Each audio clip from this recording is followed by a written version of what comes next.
Here comes Giuseppe. They make contact. They touch once, twice, 3 times. Oh, trouble. Oh, no, Rocky into the wall. Big crash front straightaway. Huge crash coming into the triangle. No, Rocky up and into the air. They're beating and banging. Burn on the bottom. Cosman up top. Cosman, I think. No. Breyer by 1/1000th of a second. Joseph now at the line. Thunhorse pulls the win out at the stripe. Oh, he saves it. What's going to happen here? Here comes McCandless. Get your foot in. He's got it. He's got it. McCandless is going to win.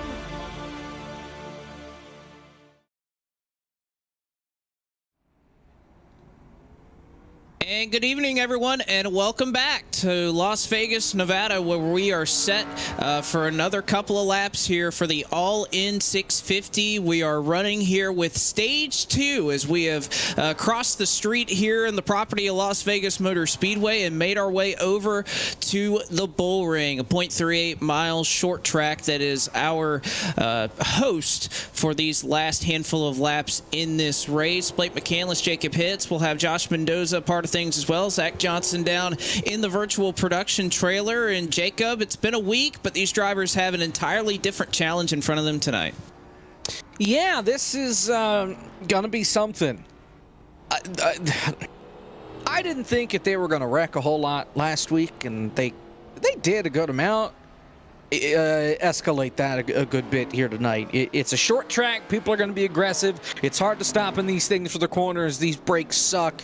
And I think these drivers are going to find out the hard way when they're ramming into each other at 120 mile an hour or so. But we'll see how things go. It's still 400 laps around this track. It's a lot of laps. And most of this field going to be dizzy by the end of the night. They certainly are, and of course this is going to go from day to night as we have kind of completed at least one full day, or at least close to it, in sim, where we were last week. 27 drivers started stage 1. There are 20 that are still left here running in stage 2, as we ran 500 miles at the mile and a half. We run the last 150. That'll make up 400 laps here tonight. Another thing, though, that we are excited to announce tonight is the unveiling of our full calendar for 2023 in our 87 events, and we'll just go ahead and turn it over and let you guys know what the schedule is going to be for next year.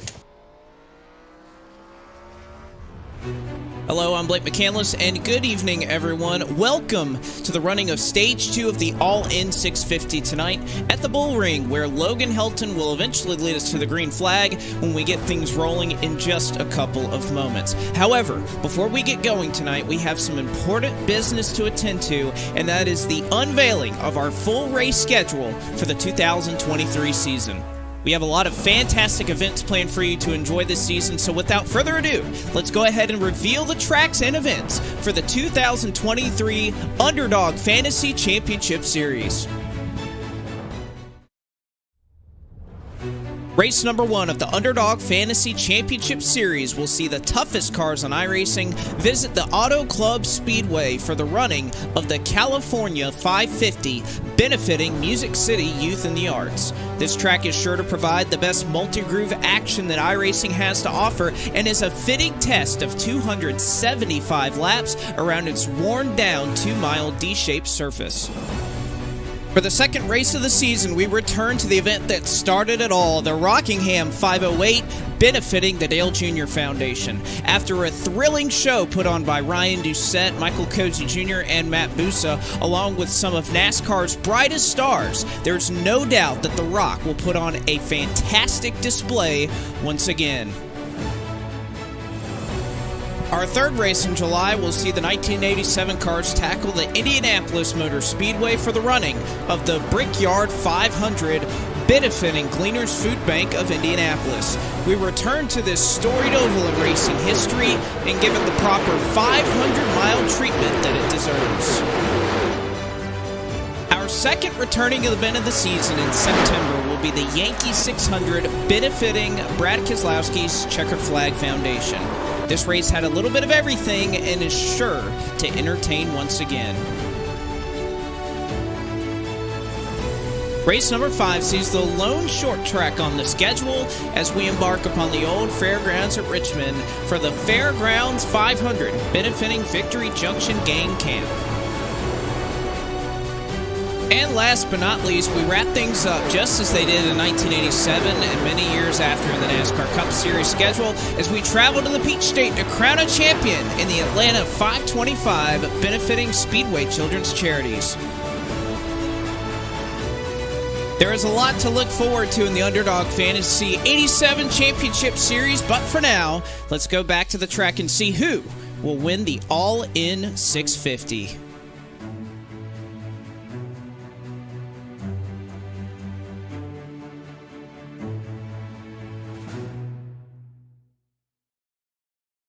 All right, so there you have it. That is going to be the schedule for us this upcoming year. We are excited to have a lot of great tracks, great events for you, and of course, a championship to tie it all together, as we'll have points and a champion crowned at the end of the year. And it looks like we are starting to grid up here, Jacob, just about ready to go here. Now, we do have a little bit of procedures to go through with this race being unique as it is. We are carrying over everything that we had when we paused this 1 week ago. So everybody that was a couple of laps down, we have a couple of those cars that are returning tonight.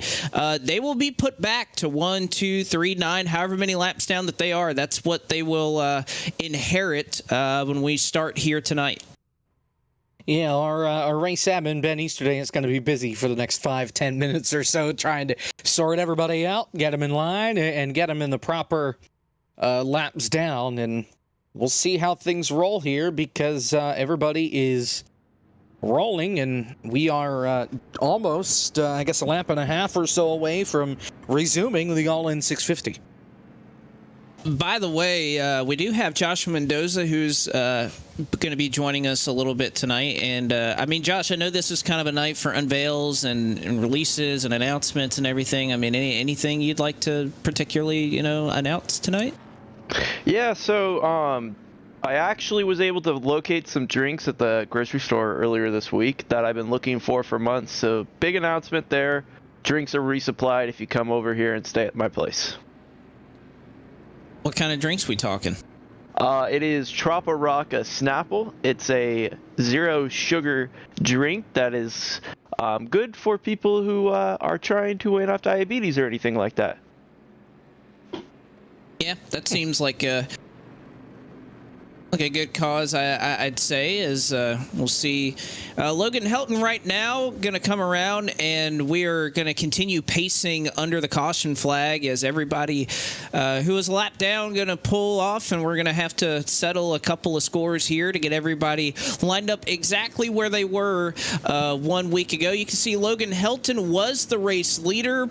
David L. Brown, he had a tumultuous start to that race, Jacob. He finds himself in the second position. Michael Sturgill, Brandon Zimmerman, and Tristan Baker were your top 5 runners when we completed 334 laps across the street. I was going to say, David O'Brien, I think, wrecked 4 or 5 times last week, but he's able to still come home in P2. We had a nice little green flag run to end the race. Now, the cars you see parked on the bottom, you see Freilich and Paff there. There are many others parked along the bottom of the racetrack, and those guys are sitting there right now because those were the guys that were a lap down or more. Now, you see David Schildhouse on the ticker right now, and you're probably thinking, well, what the heck? I thought he retired and wasn't going to run today. Well, yes, but Gil Chatelain could not make it. That's the 111 at Chatelain. David Schildhouse driving that car, so he's taking the place of Chatelain the rest of the way, kind of filling in for him. And we'll see where he can take that 111. So you see 20 on the ticker. That's actually the 111 that would be Gil Chatelain. I was talking to Gilles and David before the race. They were a little bit concerned about the seat fitment, but it looks like they were able to sort it out. Hopefully that's not going to get too uncomfortable for the 400 lap run for David.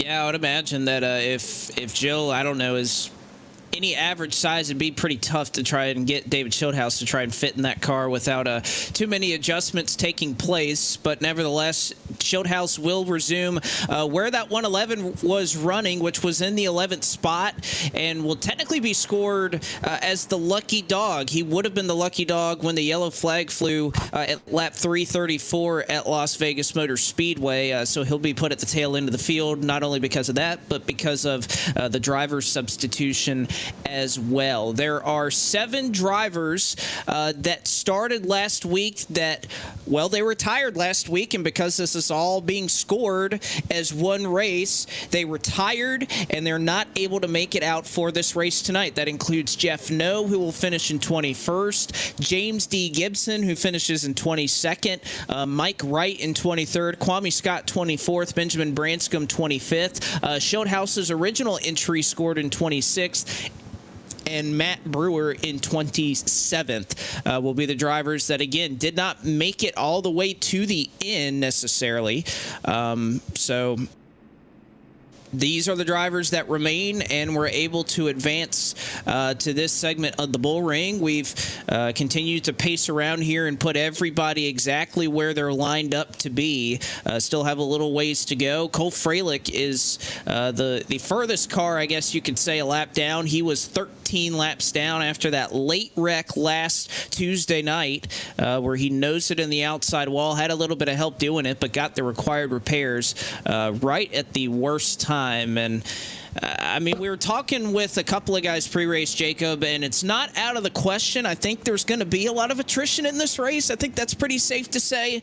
But if you're somebody like a Sean Butler who's going to start 9 laps down, or Cole Freilich who's 13 down, I mean, I applaud him for coming out here and wanting to still run in this race, but this is a tall task to make up all of those laps back. That's going to be something that's going to be really difficult for them.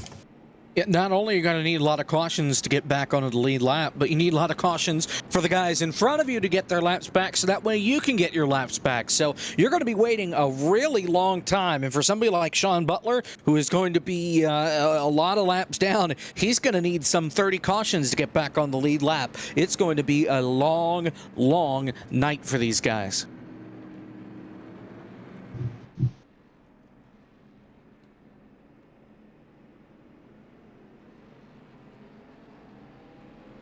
Now, Blake, I had a question for you. So with this whole setup, does this mean they're going to get to have the opportunity to have fresh cars, clean repairs, and potentially a new setup? Yes. So we did separate the setups between both of these tracks.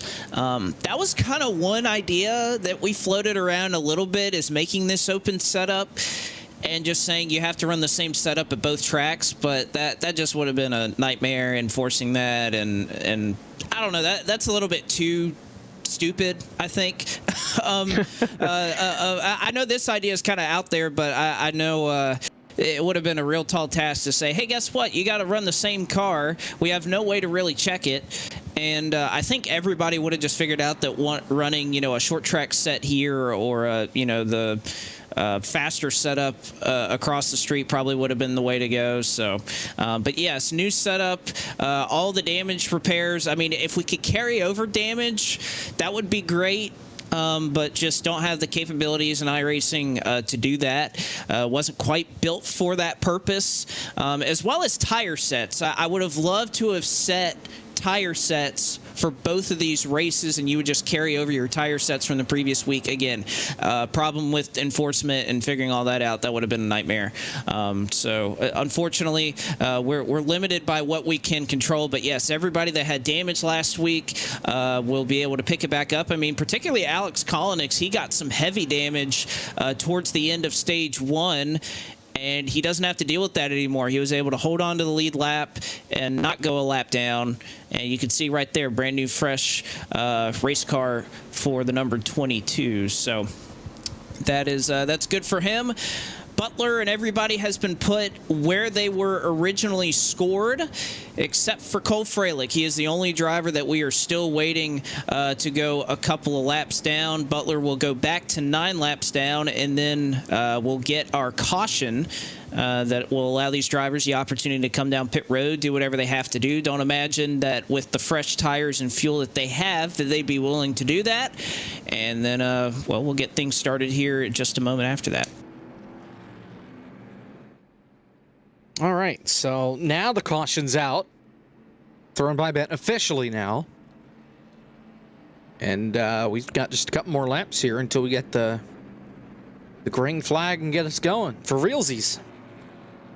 Now, the one thing I will say about this race is that most of these drivers probably have never run this track before. I know I was talking to a handful or so over the course of the last week, and most of them don't own this track. They had to buy this track for this event. So this is a track very unfamiliar with these drivers, and this track is hard. I mean, long straightaways, really tight, narrow corners with heavy braking, a tight radius around the corner. The back stretch isn't a straightaway, it's curved, and there are a lot of different ways that you can take it. We're going to see some takers on the pit road, and that's the other thing that I think is going to be really interesting for these drivers. Look how narrow that pit road is. Not a lot of room to navigate here, so you have to be careful getting on the pit road, as most of these drivers are going to like to come down and take service.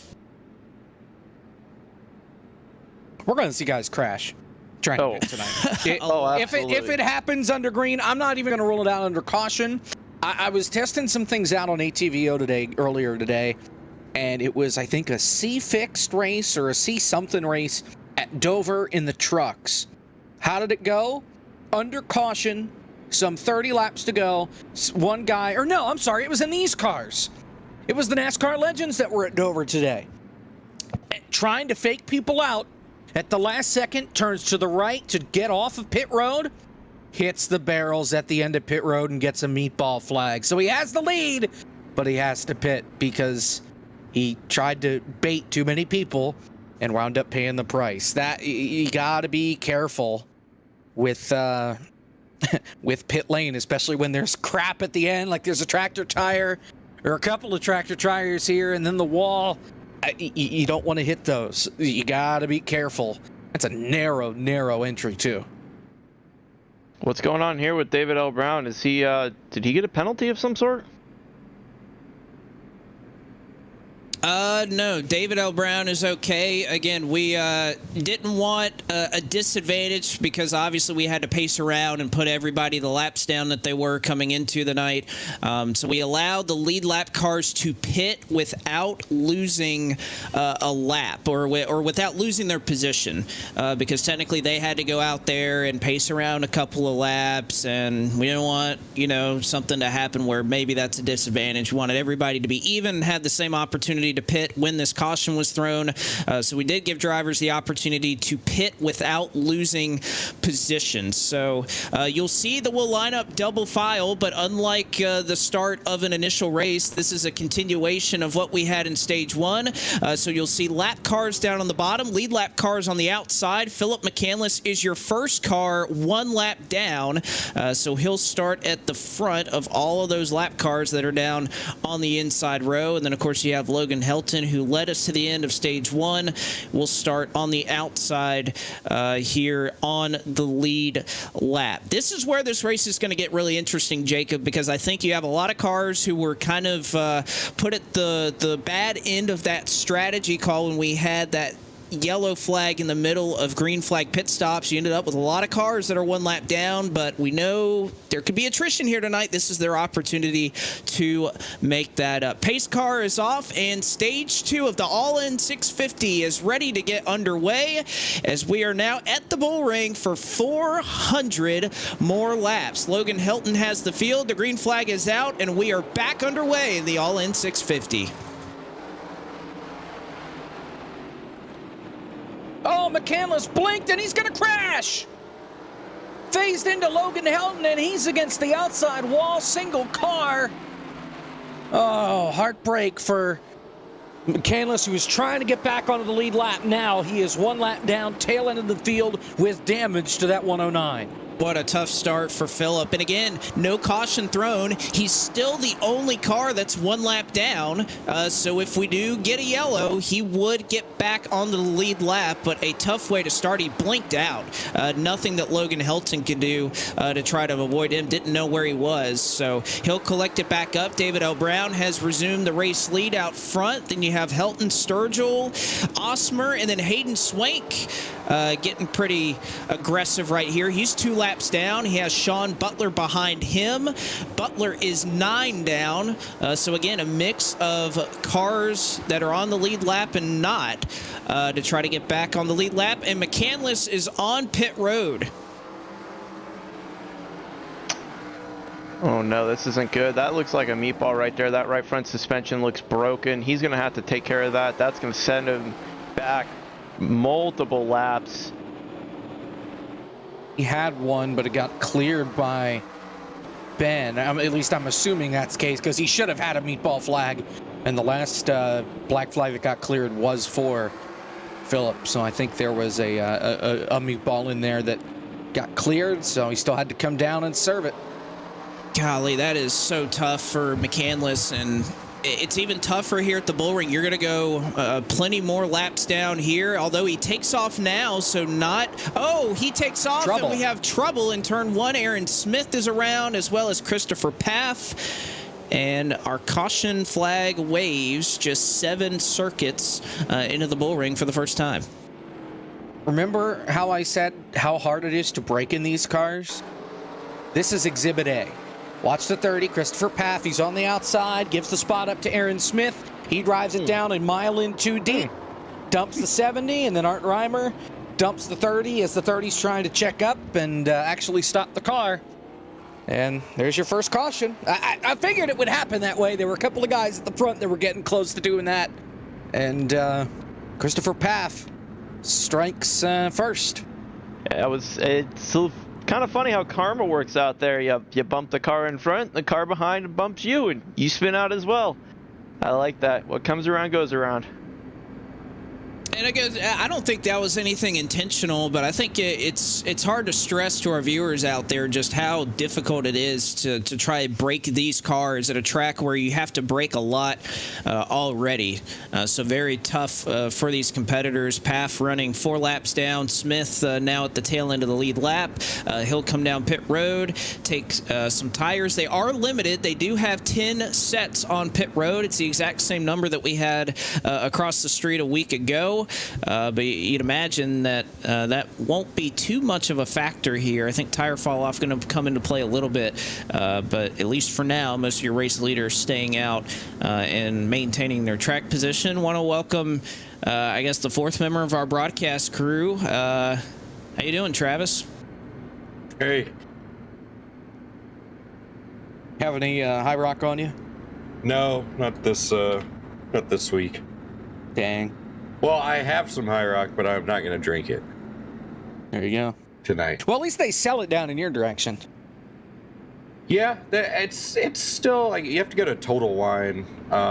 There's a few stores in Rome that'll carry it from time to time. I usually just pick some up for Blandon. Well, considering I have to drive 2.5 hours to Baltimore to get anywhere close to any, we're in trouble up here. It's very good. It's worth it. It'd be worth it. Get Dale to start selling it up here, and he'll have business. We'll hope that that's the case as lights are off on the pace car. Butler is on the bottom. He leads all those lap down cars. Now, remember, Butler got spun last week, had a little bit of beef with James D. Gibson. That cost him 9 laps, and he's trying to get to 8 down here. David L. Brown restarts us once again. Green flag back in the air here at the Bull Ring, and Butler trying to get a lap back quickly. He's going to pull in front of David L. Brown, and Butler goes to 8 down as now Helton challenges for the lead right behind. Hayden Swank about dropped his lunch there on the restart. I don't know if you saw that behind Sean on the bottom. He hit the gas, and those tires spun, and he was able to keep it straight. But for the lead, Helton trying to hang on. Looks like he will for now. Things will settle in behind him, but the mix of lappers and lead lap cars here really interesting. Oh! Whoa, look out. There goes Tristan Baker. That looked like Frisch. Okay, Frisch and Baker got contacted with each other off the corner exit. I think Baker just got loose. Oh no! Ball for Baker. Oh, you gotta be kidding me. Right? Not the first time a Camo 37 said required repairs. I just don't feel like that was that hard of an impact. I mean, yeah, he gave the wall a little bit of a shot, but I didn't think it was going to be enough to... Probably the oil pan. If history serves you right. Well, he's still on the racetrack here, guys. He's got a... He's gonna get DQ'd if he doesn't come down right here. Uh-oh, this isn't good. Uh-oh. He needs to get that cleared or he's gonna get DQ'd. Ben will not clear it. He's got to serve it. This is his last chance right here. Yep. Yeah, you see he'll pull down to the bottom. They'll assess the damage and see if it gets any better for the 37. Hopefully it's like McCandless had, a really short required repair. Hopefully it's not the dreaded 8 minutes. As you can see them still battling up front for the race lead. David L. Brown blinking out. Boy, we've had some early blinking problems in this race. And Helton right behind. Here comes Cole Freilich again, 12 laps down. Looking to get back to 11 if he can get by David L. Brown just up the road.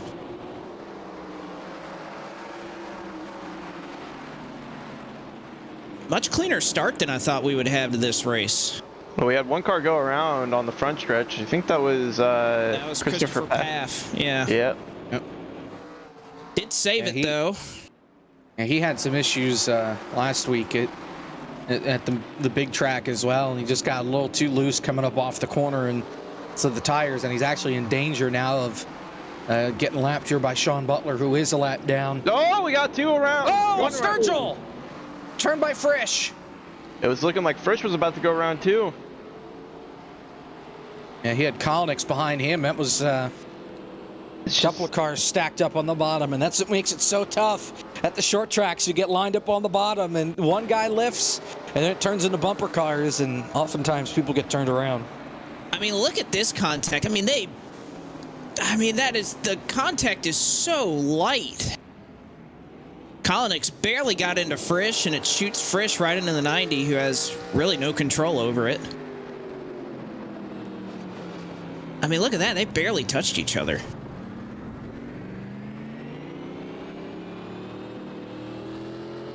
Clean start, huh?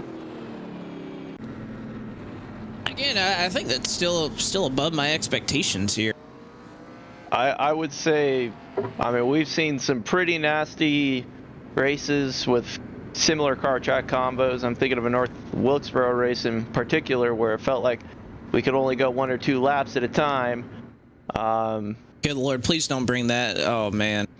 That was, I remember that the race. longest race of my life, the first flight 500. But hey, wait a minute. What is this? Only 25 days? Until what is that? Is that the Bar Visuals FTF 500? Oh, It is. Can I still sign up for that? Yes, you can. Go to ftf.gg for more information, sign up, all that fun stuff. 25 days. Qualifying begins Friday, February 3rd. And then the Bruh Clash, part 2 of qualifying. And then we start the duels in the alphabet soup before the big race. I believe I'm going to try to race it. Heck yeah. You heard it here first. Get a strong oil pan. Everybody Yeah. should. Well, to the it's a stupid question, but to the next chance even have oil pans? They've got the whole deal under it, so I don't think you could. Right. Yeah. I think we're safe. Ronnie Osmer, gonna be the lucky dog. He's actually gone from 2 laps down back onto the lead lap. Phillip 14 laps down, position 19th. That's as far as he can fall back on the overall all-in 650 results. Well, he was on the pit lane for 4 minutes under that green flag run. He pitted right at the start of the green flag and was on the pit lane since. I don't know if he had more damage that he had to fix or what. But remember, he started this race a lap down barely and was on the lead lap for half a corner before getting turned, and he's now 15 laps down. Really tough for Phil. He's got a long way to go. Very tough for your defending race winner. The sun continues to go down here at the Bull Ring, and we are back underway with still David L. Brown, Logan Hilton, your top 2. They go side by side just behind them with Cole Freilich and Michael P. Frisch. Wondering if we'll see that second lane be viable at least for a lap or 2 to try to hold somebody off. But right now, the bottom just looks oh so strong, and it's a question of how quickly you can try to get back down there after these restarts.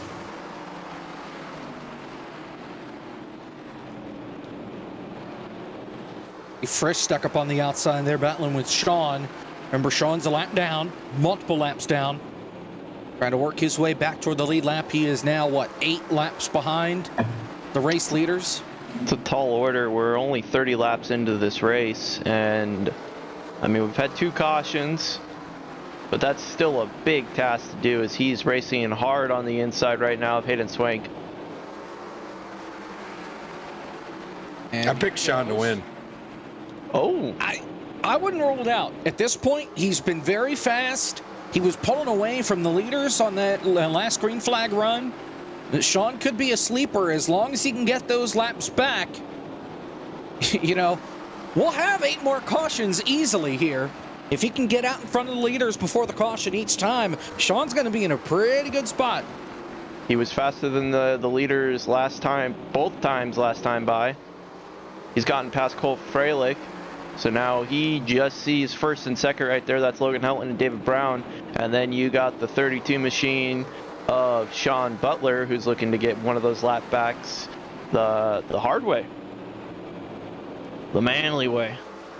he did say it would be, I think, the impossible was what he described as trying to get back in this race. But he said he wanted to give it a shot.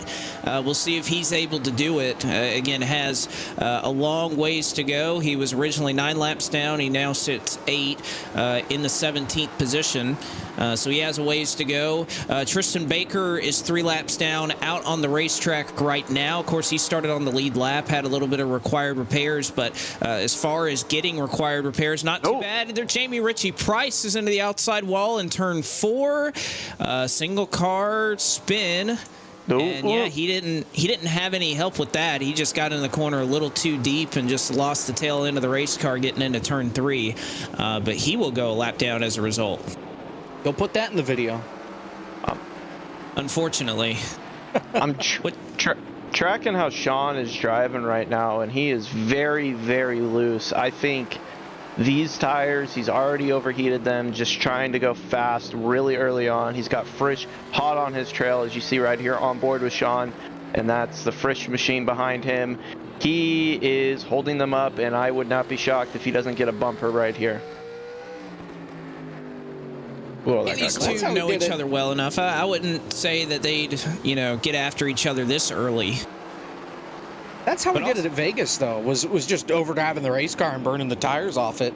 Remember, he started 2 laps down because his game crashed on the grid, so he missed the start of the race. By the time he finally got back onto the lead lap, he was out front leading. He burned the tires off the car because he didn't know how fast he should have been going, and he even told us that, that I was just driving too aggressive, burned the tires up. Then he started to figure it out and got into a rhythm before the contact with James D. Gibson, and now he's trying to dig himself out of that hole. Now, the only way for them to get laps back here is by wave arounds or by lucky dogs, correct? Or the hard way, obviously. Oh, fair enough. There you go. It's the hard way or lucky dogs. That's it. Wow. So these guys have to race the leader. Like Frisch right now is riding behind Butler, and I know he's just saying, "You're a damn lap car." He just wants him to get out of his way. Well, that's a lap car behind him there as well in Hayden Swank, that 35.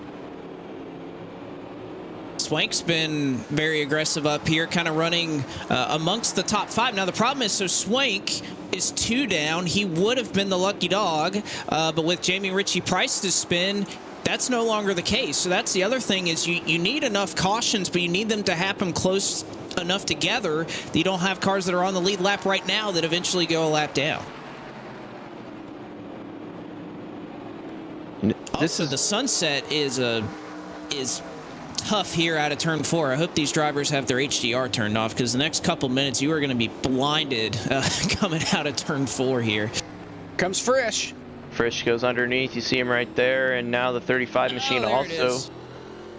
It's gotten better. It was bad a couple minutes ago, but for a couple minutes it was going to be pretty rough there out of turn 4. Right out of our windshield, you probably saw the leader almost get caught up with Christopher Path there. That was a little bit of too close to call scenario. Oh, we got one around. That's our Reimer. Led a lap at LOTF earlier this week. Or last week. Another single car incident, got loose off the corner. I think these guys are really starting to see you put a couple of laps on these tires, and this car that's already pretty difficult to drive on fresh tires gets even tougher. Especially at a short track.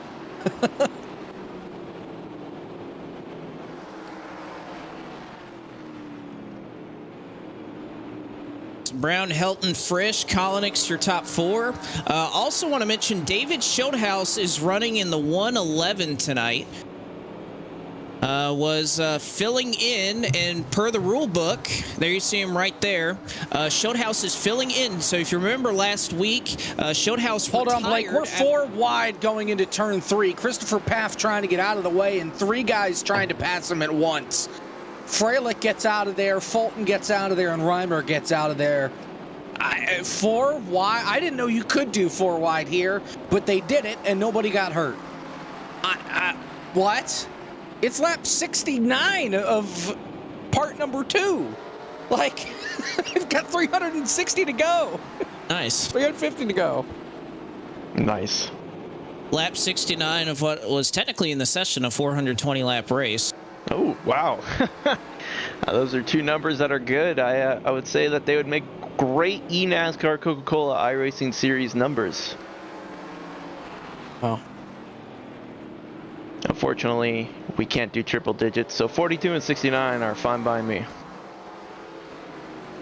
Anyways, back to so Schulthouse is subbing in for Gilles Chatelain, who was running 11th when we ended stage 1. But per the rule book, you were allowed a substitute driver with someone else that was in the event. So Chatelain got Schulthouse to fill in his car, and so that is why Schulthouse is in the 111 and currently runs in the 4th position in that team effort between David Schulthouse and Chatelain. Brown had a lead, looked to be pulling away a little bit. Logan Helton the last couple laps seems to be kind of matching the 83 car's pace. And, you know, this is a track, Travis, you really have to get in a rhythm to try and manage it. It's easy to get out of. It's easy to get into.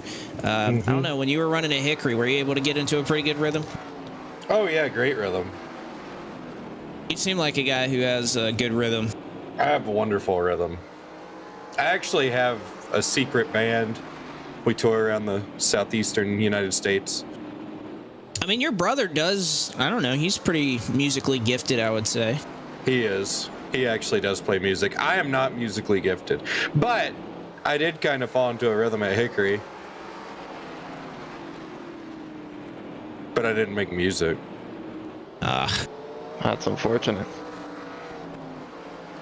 I was also about to search. Oh, yes. I'm doing things over here, and you kind of. Wait. Razzle dazzle. Yeah, you made my are we brain stop distracting working. you? Yeah. Sorry, we don't mean to distract you with our race that we're broadcasting over here. We'll leave you alone. David Schulthouse is able to make the pass on Sean Butler. That's going to move him up just on track, but not at the scoring pylon, as Sean is now falling back like a brick in a 2-foot creek. I don't want to call for Travis to say that line. He's got things to do right now. Yeah, I think it's pretty evident that Butler was going to get pretty aggressive, hoping to get a lot of laps back quickly and probably burn up his tires. Helton. Doing so. Where is he going? Oh, we got a little 3-wide action in front of the leaders right now. Helton just flat out missed turn 3, and that allowed Fresh to catch him here. They were starting to catch David L. Brown, but Brown was able to start to pull away again. I think maybe the tires helping his case. And Helton, it seems like he's in some trouble right now. Frisch is all over him. You can see Michael Frisch pulling up and trying to take second away from Logan Helton. You weren't wrong about what's going on in front of your race leader, though, Josh, as you have Tristan Baker down there on the bottom, Joseph Selby, who's fighting to stay on the lead lap, and, of course, David O. Brown starting to reel them in just a little bit and getting to them pretty quickly here. They'll have to sort it out. Brown, I'm sure, going to try to get around as quickly as possible, but Selby now in danger of going a lap down here. That's going to happen right here as you see the 83 machine pass him pretty easily. That's going to move him 1 lap down. Paff's already a couple down at this point. Yeah, these guys in front of them are not racing for that lucky dog spot, so they'll be okay. Yeah, first car on the lead lap, or rather last car on the lead lap, that's Brandon Zimmerman. Joseph Selby just went a lap down. And Zimmerman's got a long way to go until he's in danger of getting lapped. I'd say about a straightaway. Here comes Helton. No, he caught David L. Brown. Brown could not get through the lap traffic all that well. And that opened up the door for that 63, and here he comes. Golly, the whole field just all of a sudden appeared out of nowhere. They're all stacked up against one another, some of it as a result of the lap traffic. Christopher Paff trying to get out of the way, but here comes Logan Helton looking for the race lead. Oh, we got a spin! Oh, no, Paff! Oh, no, that's Again, missed the unfortunate. corner. Bad. Kyle Nixon, man. Matt. Baker David. again. David's mad. Yeah. Schulthouse got turned right at the very end of that. He almost had it missed. He said, Got "You're a into damn lap Nix. car." And, oh, man. That's takedown number 2 tonight for the old 30 car. I think you could see Paff is just trying to get out of the way here. And I think you just see he just misses the corner. I think he's trying to look behind him more than in front of him, and just locks up the left front. So easy to do in this car at this racetrack. Yeah, I think, I mean, as a lap down car, you got to figure out what the best place for you to be is. And I don't know if being on the bottom here is the best place. It seems to be the preferred line. I think going forward, being the outside would probably be a better situation for everyone involved. So Selby gets back on the lead lap. Interesting. Pit road is open. Selby does not get back on the lead lap. Jamie will be the one that gets the lucky dog. Selby was involved in the last incident. That is true. I mean, Selby barely escaped, but did get some contact and had to save his race car, so he will not be the recipient of the lucky dog. It will be Jamie Ritchie Price. So on what is officially lap 69 of this race, under caution flag number 3, as we will be back in just a moment here with stage 2 of the All-In 650.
Back with you here as David L. Brown, you can see through the mist of pit stops, has resumed the race lead. Nobody staying out at the tail end of the lead lap, and we are back underway here at the Bull Ring.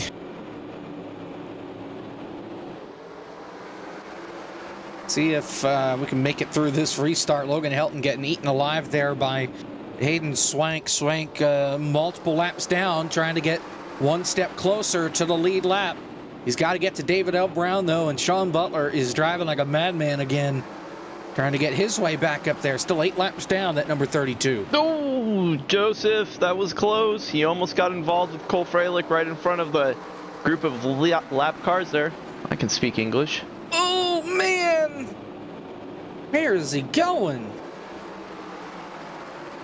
Butler's going to try to get by on the top side, and boy, Butler late on the brakes, but it works out for him. He uses that high lane to get by the 999 machine. A couple of cars behind him will be able to do the same thing. Michael Sturgill, Aaron Smith, who runs in the 5th position. A little bit of a mix-up here in the running order. And Hayden Swank now, if you look up front, a lot going on right here around the Selby car, and he's trying to hang on, but up front, Hayden Swank has caught David L. Brown. Again, Swank 2 down, trying to get the 1 down if he can get by the 83. Philip McCandless back on pit road, probably repairing more damages. Oh, we got the 70 car around, Frisch involved. Fulton got turned. The other 70. Caution. Yeah, Frisch got into him there, but that was because Selby kind of parked the bus down on the bottom of the racetrack. Fulton had to stop for him, and Frisch had no way of knowing that was coming up until he turned him around. It's a bad night to have that 58 behind you. Apparently. Seems like it, although I wouldn't say much at fault there. Yeah, just that's a tough stack up to see from Frisch's vantage point. Nah, it's all on him. So I don't know what Selby was doing, because he, on the bottom of the racetrack, he kept slowing down more than he had to, like he was giving spots up. But he's doing it in the racing line. He's not doing it on the apron. He's not doing it up out of the way. He's making guys pass him on the outside, which isn't the racing line.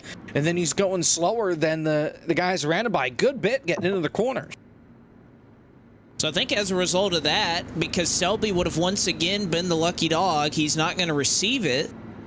So I think it'll go to Hayden Swank, who is 2 laps down, would be the next recipient or next up in line to get the lucky dog.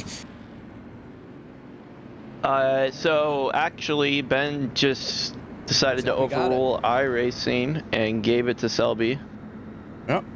All right, so 999 gets back onto the lead lap. But now Swank will be the first car scored a lap down, 2 down. You have Reimer 4 down, Tristan Baker is 5, Christopher Paff 6, Sean is 8, Freilich is 12, and McCandless is 24. Hold on right here. Let's see. We might actually have a car that's a lap down in front of Hayden. Looking at the 9 machine of Derek Fulton, is he going to be able to get out in time? I don't know if he is or isn't. You'll see it right here. Able to, if he does get lapped, though, he should be able to get his lap back. There you go. In pre-race, as long as you take 4 tires and fuel, you're not getting damage fixed. He should be able to get back on the lead lap. He did take 4 tires and fuel there, so he'll stay on the lead lap. There you go. Look at that. Just barely made it out in time. He did get a black flag for, I think, passing the pace car, but should get that cleared here. Passing the pace car or speeding or not blending properly, one of them. One of those. The pace car is like, I gotta go.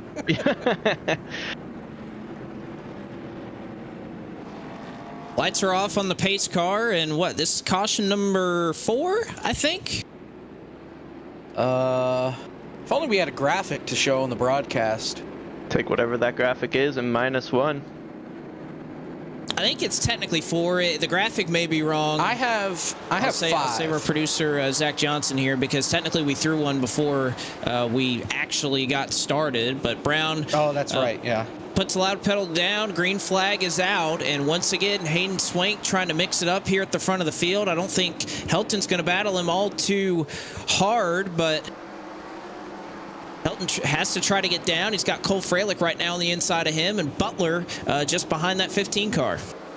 Double-edged sword, really, for Helton. I know he doesn't want to deal with this lap traffic, but at the same time, he doesn't want to let David L. Brown run away again. And if he could apply the pressure, I'm sure he'd like to, but he just can't get to the bottom of the racetrack because of all these lap cars. So he's just stuck up on the high side, and that's going to allow Aaron Smith. He is third in that yellow car. He's now on the back bumper of Helton. Frisch is there as well, so you got a 3-car battle for second, 4 cars behind the leader.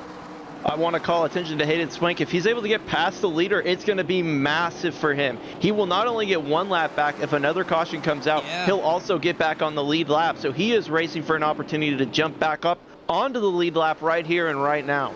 That's a really good point, Josh.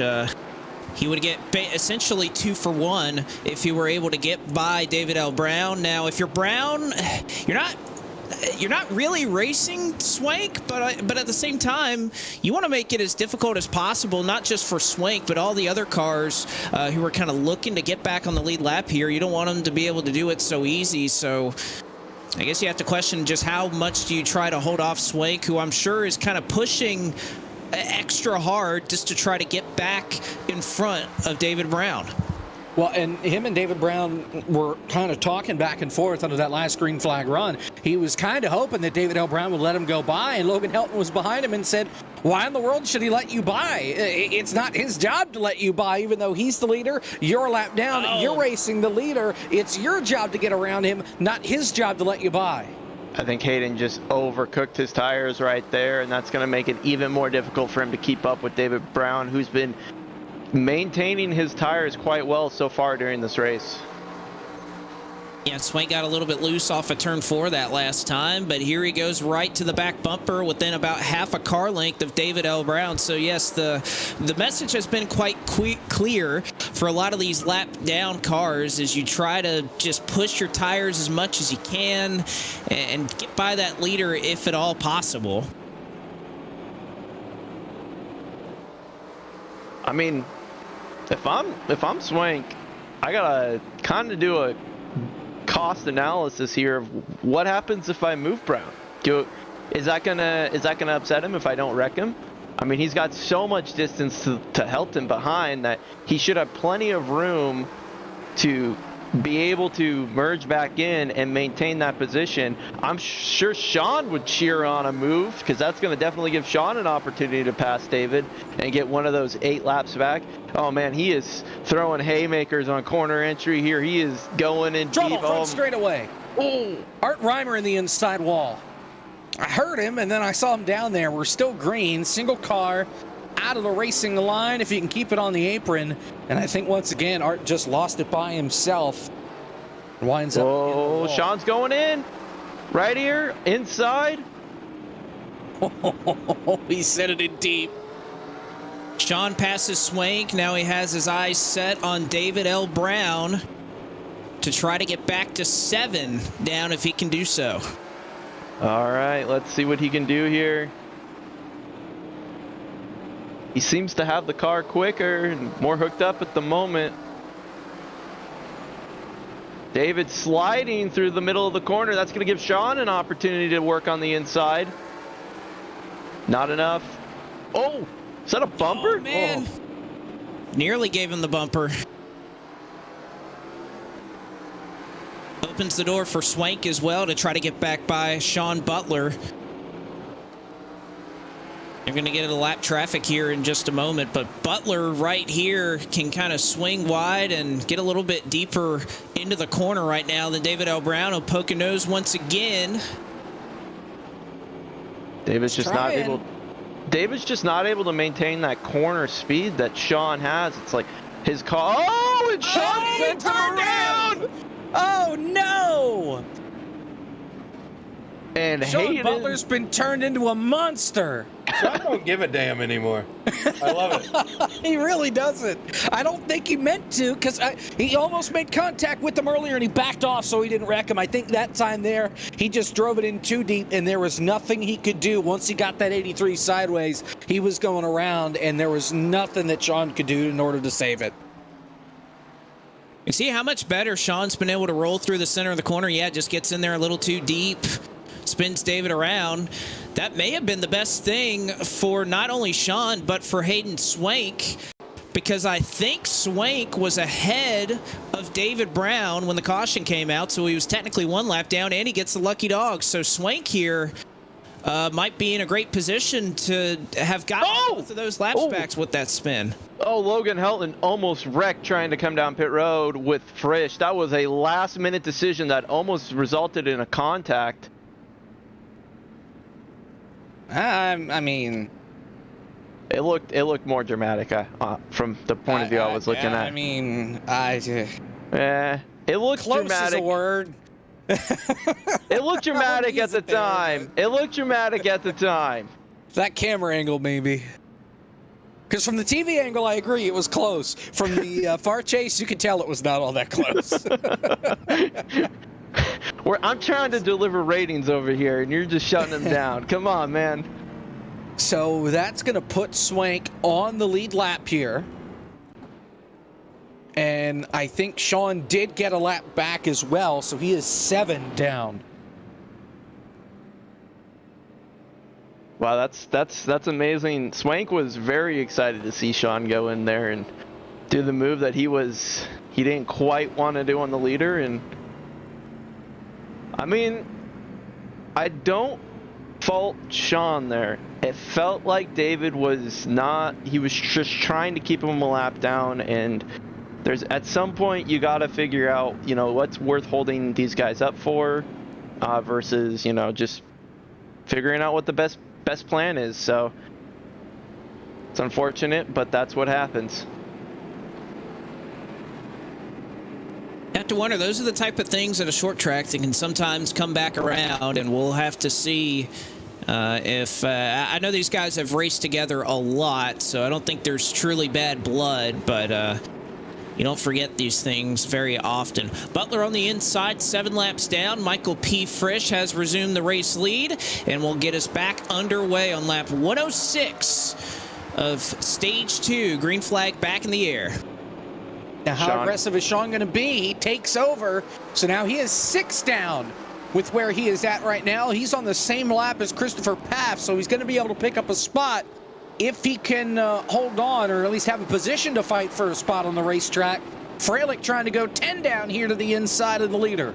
I think he's going to be able to do that easily right here.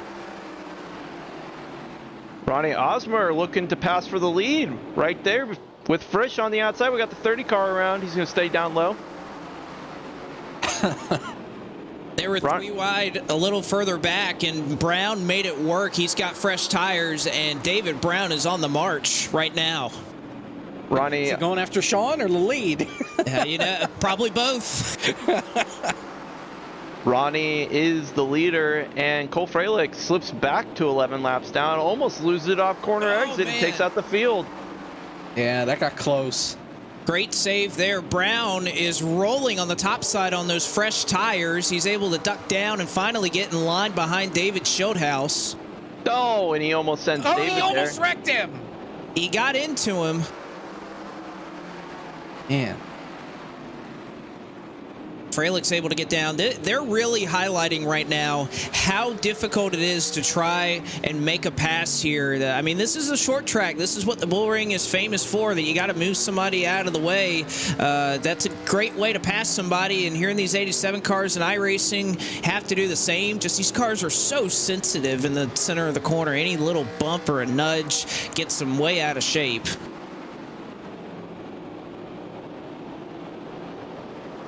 Jamie Ritchie Price and Hayden Swank side by side further on back. That is for position as Swank trying to get back into the top 10. A little contact made with Ritchie Price. Kind of sailed it off in there. Hit the doors. And looks like Swank will try to make it on by back into the top 10. For the lead.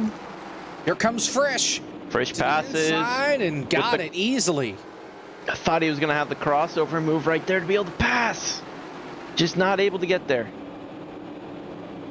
Wasn't much of a fight put up by Ronnie Osmer and Michael P. Frisch, who dominated back in stage 1. Oh, we got trouble.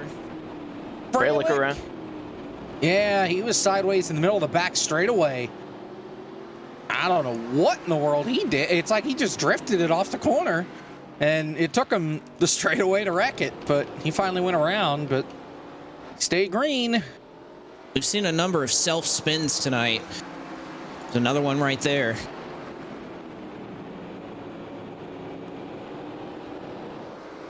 Oh, Christopher Paff on the outside there. Oh, man.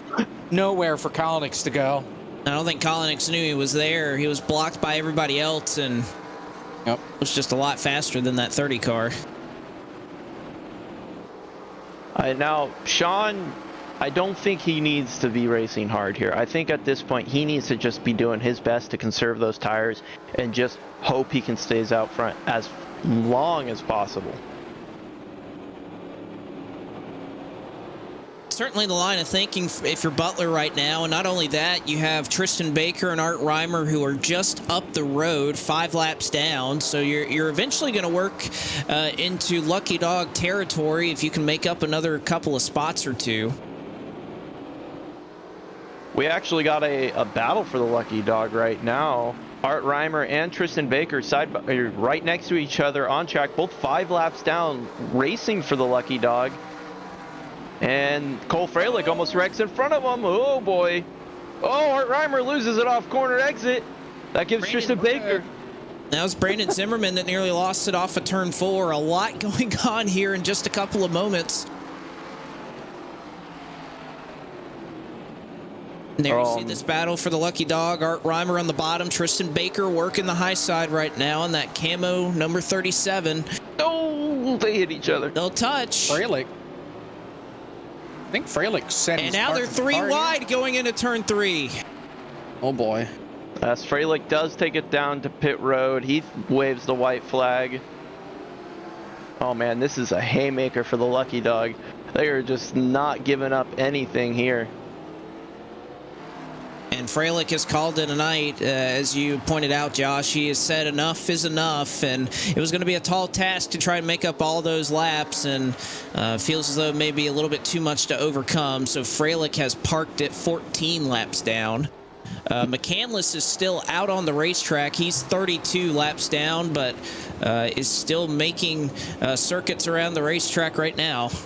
But Freilich, the first retiree here in stage 2, it would appear. Now, Blake, I want to, as we see a battle for the lead right here, Blake, I want to point out something even more interesting that I think is something that just, I can't get my head around right now. Sean is 6 laps down. The Lucky Dog battle is at 5 laps down. And there is, if he can get them back there, that moves the whole field into this. Sean could be in the Lucky Dog position in maybe 1 or 2 cautions. He could have it this caution if both drivers wreck, if Baker and Reimer crash each other. Then That's Sean true. would get the Lucky Dog, yeah. That is very He needs true. a caution first, though, guys. I mean, they're all really spread out. He needs something to happen in order to get those laps back, because Frisch is coming. And, oh, by the way, David L. Brown is in the tire tracks for the lead again. Those fresh tires have gotten him at least to P2. Let's see if he pulls the trigger here and gets to Frisch. But we're about to have some action here at the front. It's interesting here in this race that despite the fact that, you know, the sun has been setting here and we've kind of even seen it cool down a little bit. It's down to 79 degrees out here. The track temperature has continued to climb, which I don't think I would have expected. I'm sure it'll go down at some point. We started with it at about 80. It's up to 85 right now. So the track kind of against what you would traditionally think with less sunlight on it and everything, it would be cooling down. Instead, it is heating up. We'll see if that'll change at some point throughout the night, but likely making this car a little bit freer. And again, you would have to imagine you see the lights turning on not only here but across the street at the Las Vegas Motor Speedway as they approach Christopher Paff once again in that number 30 Budweiser car. And they make contact with Butler. He saves it. They both save it. Oh, he got one around. Caution's out. Derek Fulton around in turn 4 in the racing line, and that's going to bring out the caution, which will keep Sean 6 laps down and keeping him in the hunt here. Another self-spin, but as you mentioned, was right in the racing groove in the middle of 3 and 4 when that number 70, the other number 70 went around.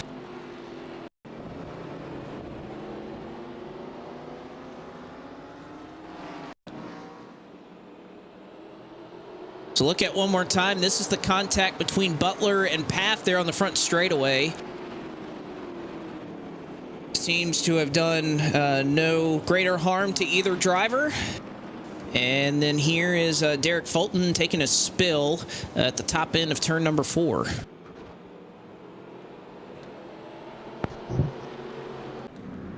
Pit road is open here, and everybody's coming to the pit lane here, Blake. Everybody's coming down, but I'm curious to see when these drivers elect to pit, because they do have limited sets of tires. They had 10 on pit road, so 11 overall when they started this race. Kind of on pace here that if you're using sets each time we've had these cautions, that we're going to be pretty close to running out by the end of this thing. So curious to see how many sets are left, especially with the fact that unlike a lot of the tracks that we've run in this 87 car where there's a lot of fall off at the beginning of the run and then it just kind of dies out in terms of fall off, that the second half of the run you pretty much run the same lap times. Not quite the case here at the Bull Ring. It seems like the fall off is a little bit longer here at these short tracks, as you see Logan Helton will resume the race lead. 265 laps remaining in the all-in 650, and just as we started stage 2, the same car is out front. Car number 63, that is Logan Helton, and we will be right back after this.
Back with you here from the bull ring. Logan Helton, David L. Brown, and Michael P. Frisch, your top three. Butler on the inside is back down to just 6 laps behind your race leader. Reimer lets him go, and green flag is back out here in Las Vegas.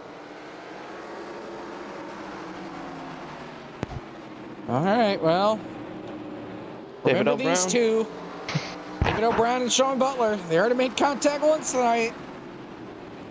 Oh boy. See if they make it again. Again, I imagine Butler going to be trying to make a lot of short run speed here to try to get by the 63. I mean, if I'm Logan Helton, I just let him by. This isn't it isn't worth going all the way back and having to battle up and waste a set of tires. Oh, Brown's going to send it in on Butler. Butler is ready for it.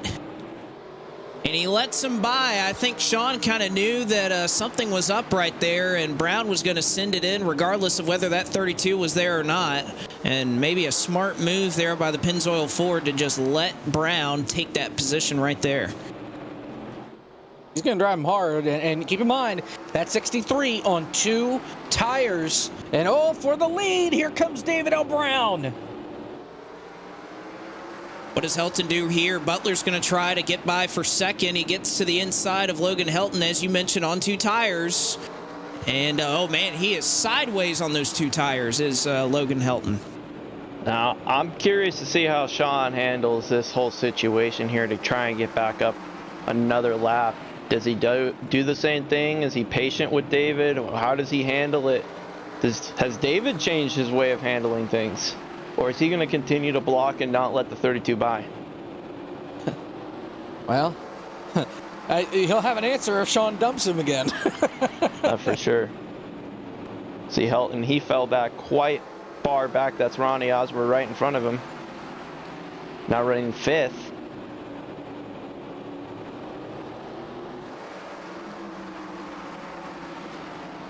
Sean is working his way, closing in on the leader each lap as we go.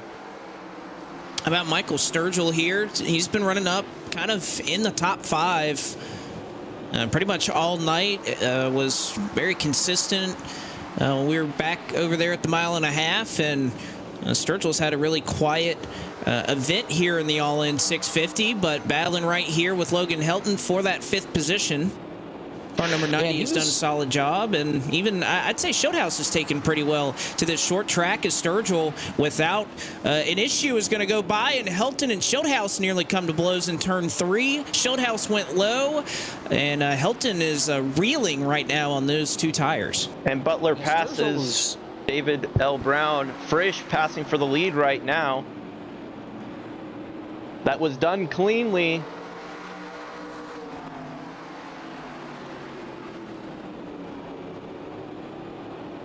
So Frisch goes on by. Butler is back down to 5. Now, if you're a 32 fan, you just need a caution. But don't forget about Alex Kolinix either, another driver who was very strong, very competitive when we were back over at Las Vegas Motor Speedway. He's up here running in the 3rd position, and tough battle going on right here. Shieldhouse goes up to 5th position, as a Sturgill and Smith, they go side by side for 6th. Yeah, Sturgill was sneaky good up at the high banks in Vegas last week, and he got up into that top 3 partially because of some strategy, and then because of the wrecks. But he was able to hold it up there, and he's having a good run so far tonight back there with some good company. Aaron Smith, who's been pretty fast. David Shieldhouse having a nice rebound night after things didn't go his way a week ago, and. Man, now Frisch, let's see if he can catch Sean here dealing with some lap traffic getting by Tristan Brown. Slow car on the top is Philip McCandless. You also see Tristan Baker, who's dealing with a lot of damage on that race car. Got his lap back last time around, but it's been tough for Tristan. You can see a lot of damage on that car.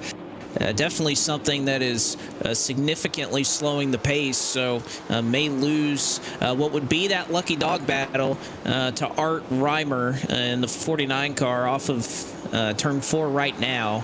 Baker holds it for the moment, but been tough sledding in that 37. You can see just that car can't really make the corner very well right now.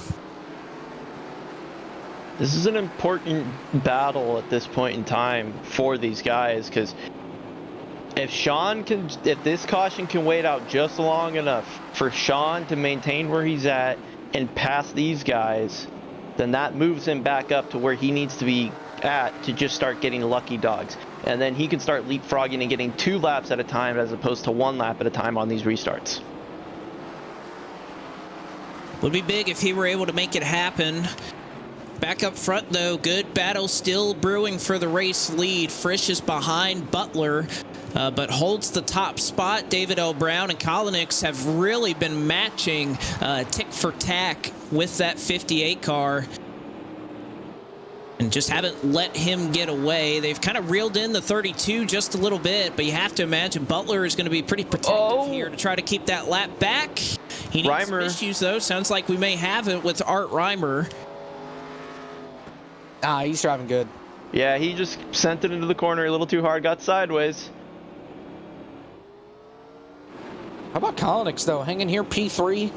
His best run of the night so far, and he was somebody that had a lot of speed, got involved in a couple of incidents last week at Vegas, and couldn't quite regroup.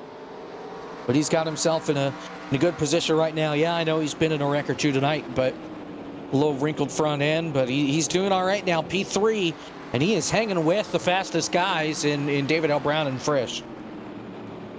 I have to wonder, you can see him take a little bit of a different line right here, and this is what I was really looking forward to about this race. You can see him enter high. He's going to try to get a run off the corner. There's a couple of different ways that you can make this 87 car work on corner entry, and he's probably trying to get a little bit of clean air. I know we're at the bull ring. I know that when these drivers are approaching the corner, they're going roughly probably, 95 on the straightaway and about 55 in the corners. There's a little bit of dirty air still, and here comes Kolonix down to the inside trying to look for a way around David L. Brown.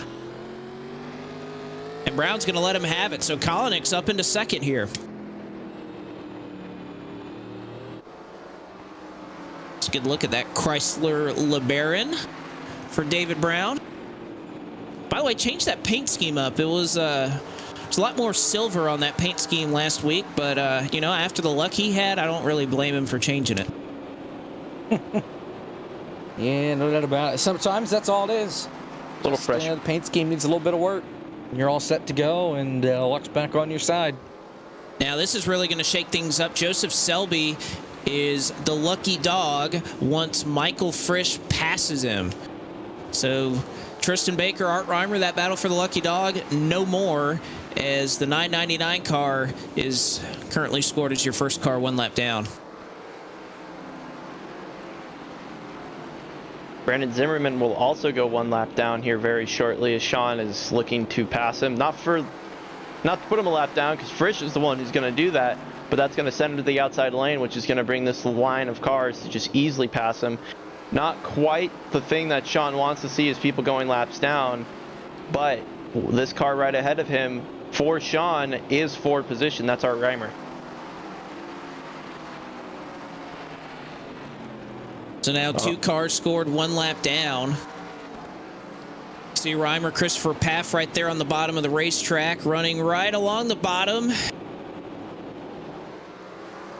He has had a tough go of it so far tonight at the bull ring. Has that number 30 Budweiser car.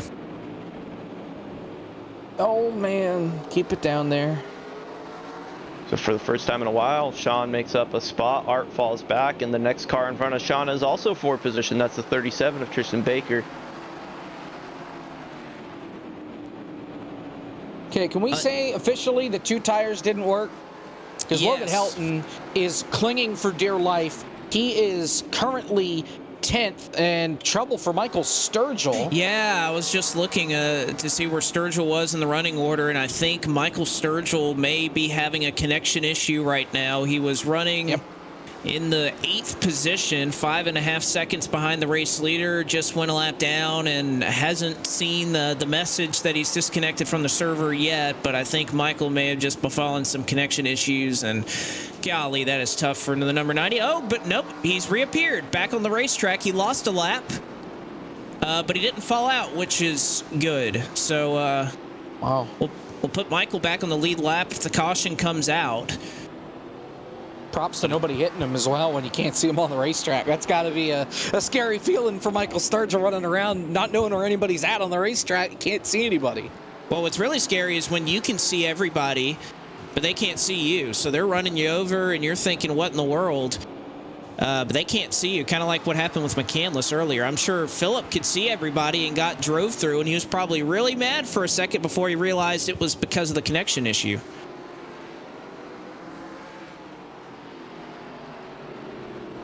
And Sean passes for that position. That moves him up to 14th.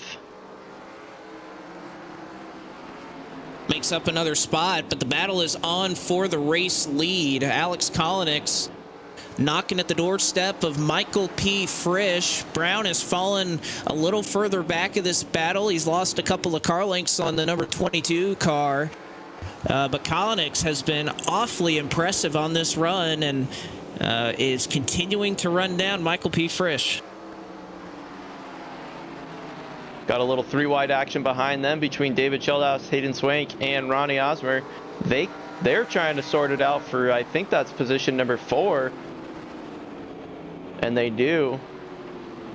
Yes, They've now goes by, and he'll pass Osmer for 5th, and now he has his eyes set on David Sheldhouse for 4th. And I remember these two, they had a long battle last week up on the high banks at Las Vegas Motor Speedway between these two. It was a lot further back in the pack than what it would be right now for 4th. But a lot of respect between these two. They had a good time last week. I was talking to David this weekend, and he even specifically said, I remember I was battling Hayden Swank for a while, and he and I had a pretty good time. So hopefully some respect between these two here as they run for 4th place over here at the Bull Ring. Now all that past history, as soon as you repaint the car, that's past. You don't even remember it, right, Blake? Maybe not. I don't recall Chatelaine really having any issues last week, though. So then they're fine. I mean, it's a new car, new number. He doesn't even know David's in the car. Like, that's a completely different driver. He's going to race him completely differently. As long as there's no bad blood, then I think David should be okay. Yeah, I think we'll give Hayden some credit here. I'm sure he's aware of the driver swap and everything. Little wiggle from Jamie Ritchie Price. This is a battle for position with Logan Helton, and oh man, that is close down there in turn 1. And Logan Helton, 2 tires, has not worked out for that 63 car as he has fallen well back of the race leaders. And if we don't get a caution before too long, I mean, he's in danger of going a lap down. Yeah, Brandon Zimmerman, he was the other guy that decided to pit and take 2 tires under that last caution flag. He's already been lapped. So if you're anybody on the racetrack, you know 2 tires is the worst call that you can do outside of maybe no tires. You're taking 4 every time you're coming to pit road. There are no fuel-only stops. There are no 2-tire stops. Even on a short-run scenario, you know, I'm going to want 4 instead of 2. I mean, to learn that now, but the problem is you may put yourself in a position you can't recover from. As Butler starting to fall back into the clutches of Michael P. Frisch these last handful of laps. He's 5 down, but he could go back to 6 if Frisch is able to find a way around him. And I think if you're the 58, you can't really afford to be much more patient because Kolonix looks ready to try to take the race lead.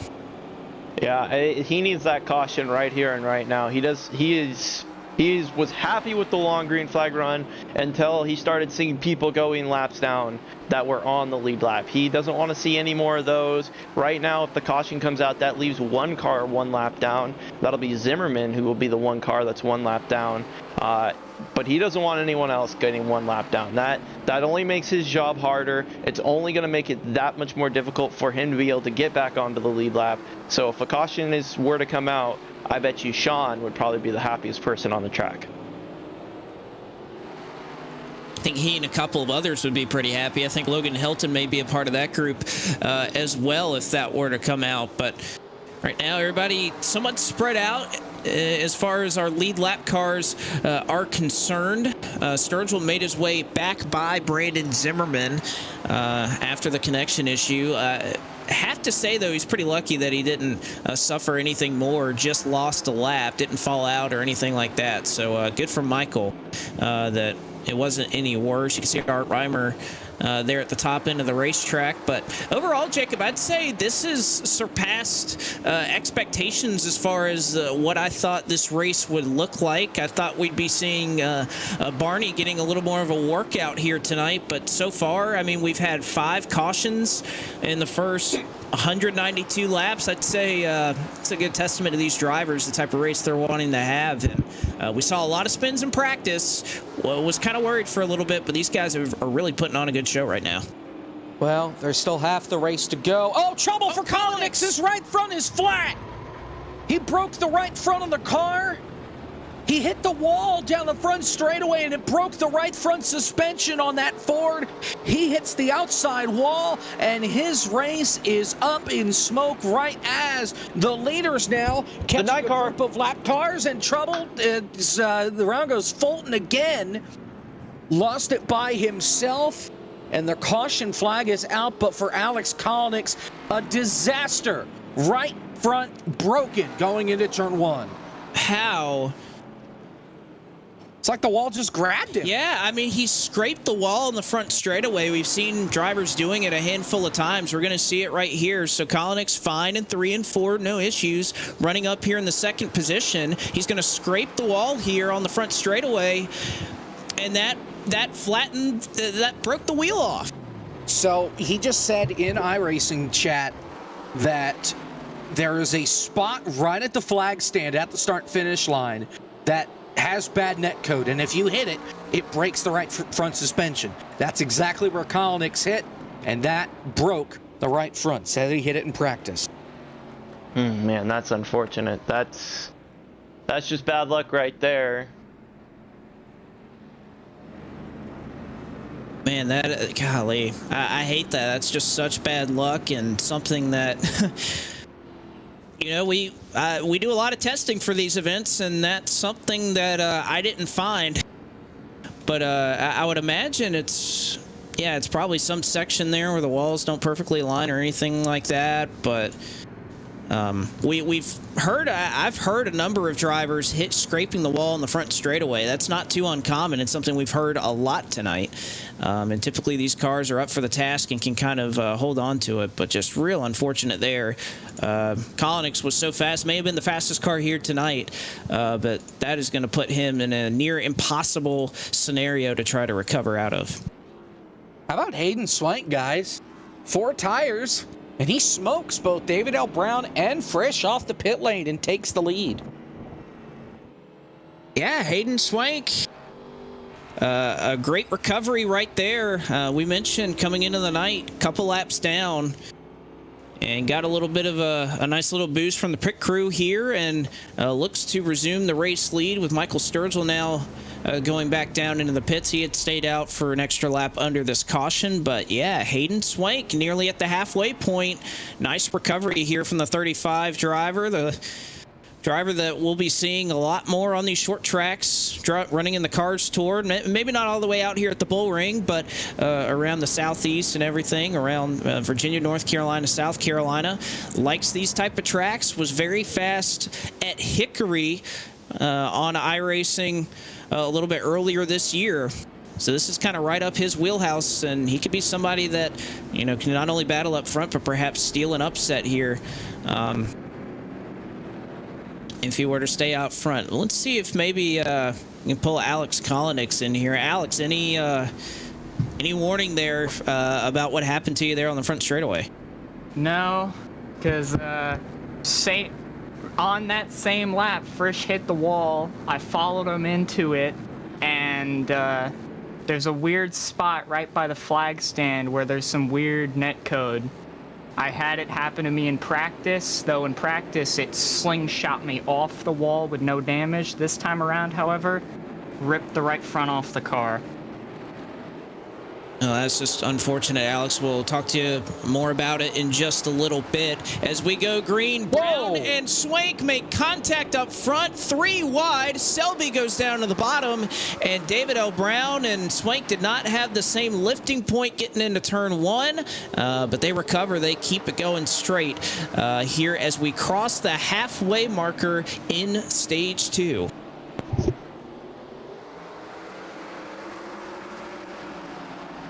Oh, Selby, look out! This is Stopping a bad... right in front of David L. Brown, and he has nowhere to go. He's going to lose some time, a lot of time, to the top 2 as the lappers have kind of built a wall in front of him, and Selby misses the corner.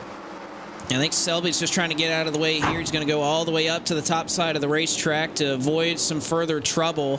That scenario worked out great for Sean Butler. It does for Logan Helton as well. We saw him reeling on that last run, but he has got 4 fresh Goodyear Eagles on his 63 car and is looking to put it to good use as he crossed over David L. Brown, and now Brown with a counterpunch back down to the inside, battle for 3rd.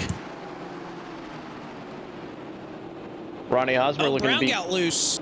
Yeah, that's going to bring Ronnie into this battle. Helton somehow also gets outside and gets loose, and he's going to fall back again. Oh, and he hits the wall off a corner exit right there.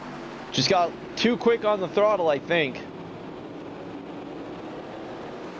It's a nice save there for Logan Helton. He'll get back in line up front. A bunch of cars looking to get by, and Frisch just lets them go. 2 lap cars pass Michael Frisch. It's Butler and it's Derek Fulton. They have their eyes forward and set on Hayden Swank as the next target for these 2. And Butler, my goodness, what a move. But it works out. He gets by Derek Fulton. And Fulton's trying to get back on the lead lap.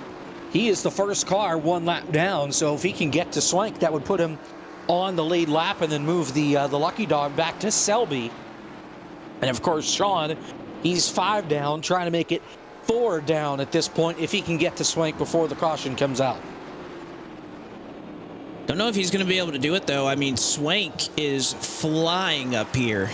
He has pulled away by a significant margin over everybody else, and this is the problem if you're Sean Butler. The only way he's managed to get laps back, he has not had the being the beneficiary of having a lucky dog. He's had to work for it and pass the leader himself. And plus, we've talked about it a couple times. We have just not had the number of cautions that I think we were anticipating. Uh-oh. David Schildhouse. I think he broke the... Yeah. Oh, and he impaled the tire barrier in turn 1. And that car is definitely broken now. If it didn't look like the right front was broke after he hit the wall on the front straightaway, but it was definitely broke after he hit the tire barrier going into 1. No caution for it, though. Here's the replay.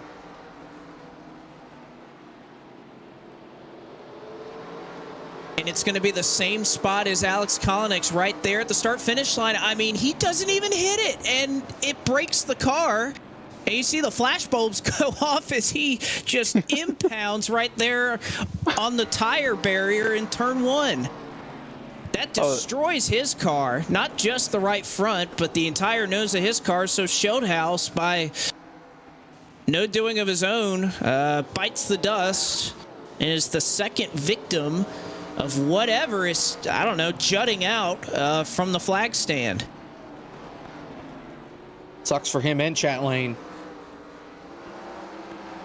I feel like iRacing anticipated this, because if you look at the flag stand right in front of it, they have a tire mark that crosses across the bull ring sign, I'm pretty sure is what I'm seeing.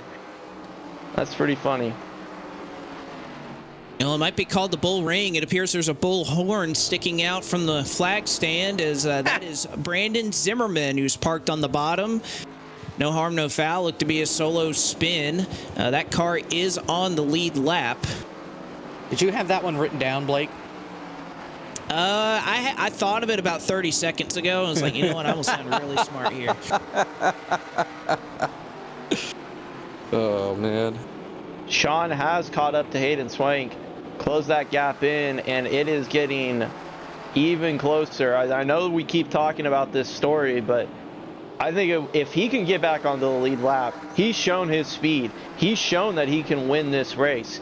So all he needs to do is just continue to battle hard and hard every single green flag run we have here and hope that he can get back onto the lead lap. Oh, we got trouble. Path is around. Single car back straightaway. He got turned off the nose of Ronnie Osmer. And once again, Path off the pace big time. He did not get out of the way of the leaders, and he found out the hard way there as the 55 just said enough of you and turned him. Oh no, Selby has an issue. He does the same thing. He scrapes the wall, and it broke the right front on Selby's car, and the caution's And he out. stops in the racing line in front of the leaders. That's killer for Sean Butler, though, because he can't get that lap back. Oh, My that's goodness. That is awful for him. But believe it or not, that's actually kind of nice. Big picture for Sean, because that's going to move Joseph Selby out of that contention for the lucky dog and give Derek Fulton the lucky dog. So the next caution, Sean Butler should be the lucky dog as long as he can stay on there and no one else goes a lap down, as we see that wall. Another one bites the dust. So don't hit the wall, guys. Golly. And I hate this because, you know, I test a lot of this stuff before trying to run an event here. And, you know, I'm usually more worried about it. You know, can we pit under caution and not go a lap down? Can all these different things work? I haven't exactly thought about, let me go drag the car around every inch of the wall and see if there's a just random jut that kind of makes it impossible to hit. And man, I hate that this is a big issue, but if you haven't gotten the memo, don't scrape the wall in the front stretch. I think that's all I can say. There are 3 cars on pit road that are just missing their right front tires in a row. It's a sad but kind of funny image. 4-week suspension for all of them. As we see, Kolinick has a tire back, so make that 2.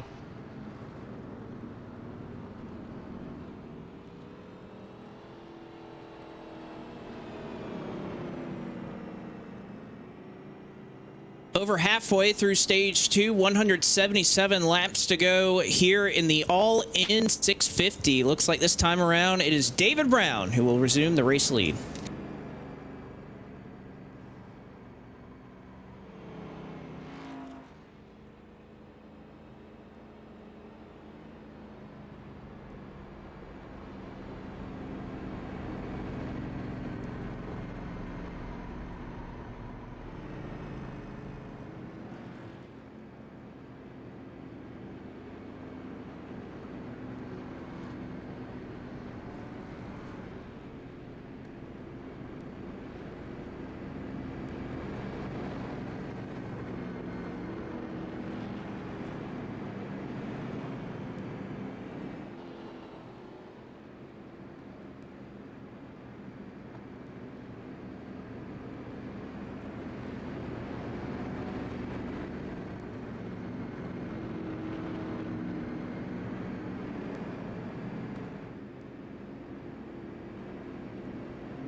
Back with you here for the all-in 650. Brown, Swink, Osmer, your top 3. Butler is the first car a lap down. He is now 5 down. So the drive to try to get back continues for Sean M. Butler. Green flag back out here at the bull ring with just 173 laps to go. So now he can get a caution whenever. Because then, since he is the first car lap down, he'll get the free pass no matter what. So he's just open for a caution now. It doesn't matter, although he'd love to pass David L. Brown here, so that way he would essentially get 2 back. But I'm sure he'll just take a caution to get 1 back here if he can, since he got none back the last time. And Art Reimer is around. He saved it. Barely. Oof.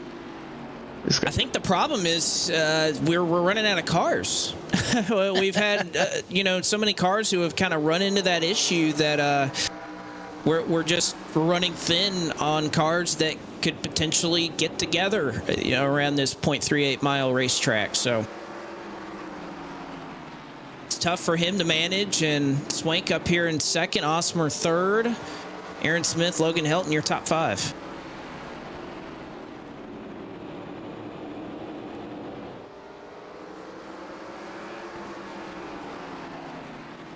I'm curious if Sean is going to continue to drive as aggressively as he has, knowing that he's in the lucky dog position for the first time tonight. And he gets into the back of David, but he gives him an opportunity to catch it. And here comes Swank around the outside for the lead. Close quarters racing up at the front here at the bull ring. Butler and Brown tangle. Brown saves it. Butler looks like he's going to maintain over Hayden Swank, but you have to imagine, if you're David L. Brown, I think you're pretty hot under the collar when you look back and see that 32 in your rearview mirror. If there was more space between the 32 and the 35, I think David would just give it to him because he probably doesn't want to spin out again and have to work his way through the field. But there's just not enough room. There you go. Who cares? I don't think he wants to give it to him. Well, I think that's why. Yeah, Butler gets on by, and here comes Hayden Swank. This is for the race lead, and I think Brown, he dives in high enough. He's going to try to get a great run off the corner. Swank takes the lead. Here comes Ronnie Osmer, might try to make it 3 wide as he nearly runs into the back of Hayden Swank. Good stuff up here. Osmer gets loose. He's turned, and Art Reimer at the same time has issues in turn 4, so caution is out. Butler goes from 4 down to 3 with the lucky dog. Oh my gosh. Poor This Art, is man, just again on the brakes, lost it, and then got hit in the door by Tristan Baker as he was trying to come down the racetrack. Big for Sean, though, to get him back within 3. This is a huge caution for Sean. Oh my good. This man was 9 laps down at the beginning of this race. He's now 3.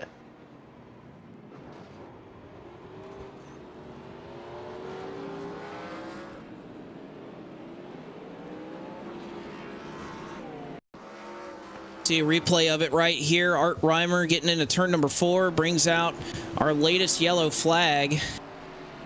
Just another self spin, and we have seen a lot of those tonight. Tristan Baker comes on by, has nowhere to go, tags the 49, spins him around. We are back under yellow here at the bull ring. 162 laps to go. Don't think that run was quite long enough that you're going to see a large portion of the field come down. You see a couple of cars right there. Ronnie Osmer, Logan Helton, Michael Sturgill is down as well as Brandon Zimmerman. But most of your top 5 or so staying out.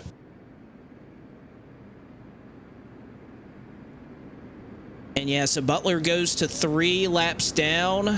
Tristan is 6. Art Reimer is also 6. And yeah, if you need a little bit of a reminder, 25 days until the Bar Visuals FTF 500. Qualifying begins February 3rd. And of course, you can check out ftf.gg or check out the FTF Discord that has all the information you need to sign up for it. Should be a fantastic event.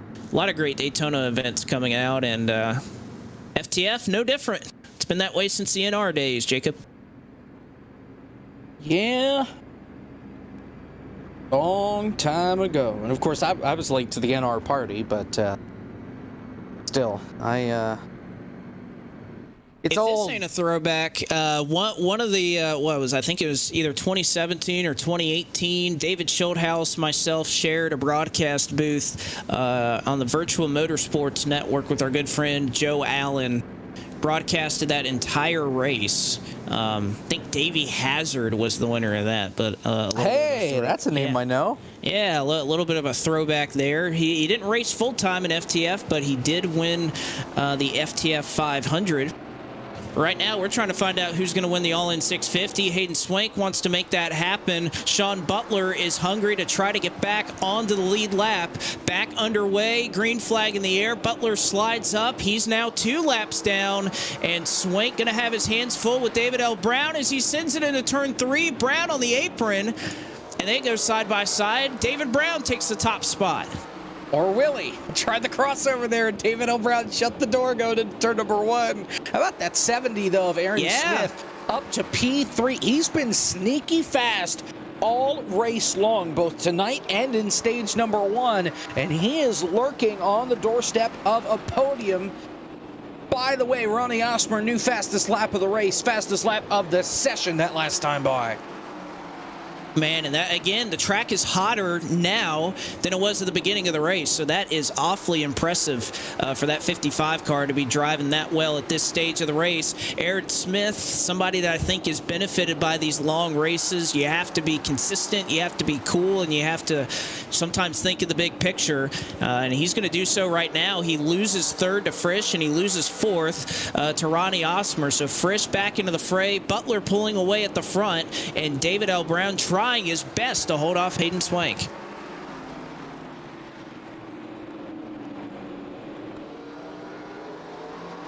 I cannot believe Sean is 2 laps down at this point. If you would have asked me at the beginning of this race, what would he get to? I would have told you maybe 6 laps down, but 2? Unbelievable. Oh, Frisch! Oh, golly! Oh, Osmer behind! Poor Ronnie. So Osmer hangs on to it, and I tell you what, Swank moved up the racetrack to give room to Frisch, or else Frisch was going to hit the 35. Nearly 2 different accidents right there, and this battle is still not over. Swank looking to the bottom. Frisch going to give it to him. Boy, Frisch gave him a lot of room. Swank makes the bottom work side by side here down the backstretch. And this is exactly what David L. Brown wants to see in his rearview mirror.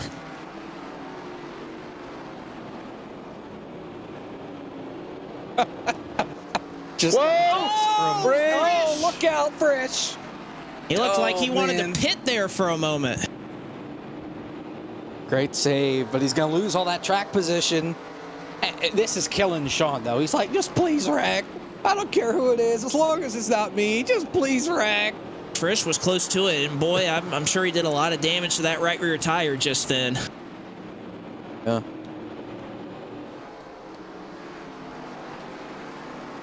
Oh, and he nearly hit the trouble spot right there on the front straightaway. Here comes Osmer right behind. He and Derek Fulton go side by side. This is on the lead lap. This is for position. No, they almost wrecked. Almost make contact with each other.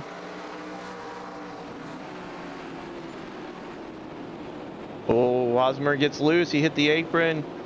That's going to give a window to Fulton. Fulton back down to the bottom, and these two will exchange the 7th position once again.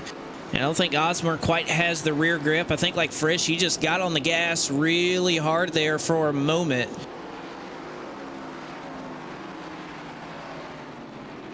Wasn't quite able to make it work that time by. 2 more cars on the lead lap behind this battle. It is Brandon Zimmerman. It is Jamie Ritchie Price. So just 10 on the lead lap, and we may have another one into the outside wall. Derek Fulton looks like his right front runs into the same issue. And that's another one. Oh man, he is frustrated. Spins out onto pit road. He knows his night is done right there. And Yeah, that he is parked the car. yeah, golly. New leader, though. Hayden Swank took it right before Derek Fulton had his problem. And, man, that 30. Oh, Swank nearly lost it from the lead. He was stead sideways off of turn 2. You know what? Hayden is making it work. Impressive, too, that you think about, you know, this car and the people who typically run them and are comfortable running this car. Hayden Swank, I wouldn't say is on the same level in terms of experience with this car as a David L. Brown or a Logan Helton, these guys that just run this car all the time. But boy, has he been impressive, and particularly so at the bull ring. Didn't quite have this same level of pace at Las Vegas Motor Speedway, but boy, has he showed up here to the short track and really shown a lot of composure, a lot of pace. Started 2 laps down to begin stage 2 and is beginning to pull away from David Brown.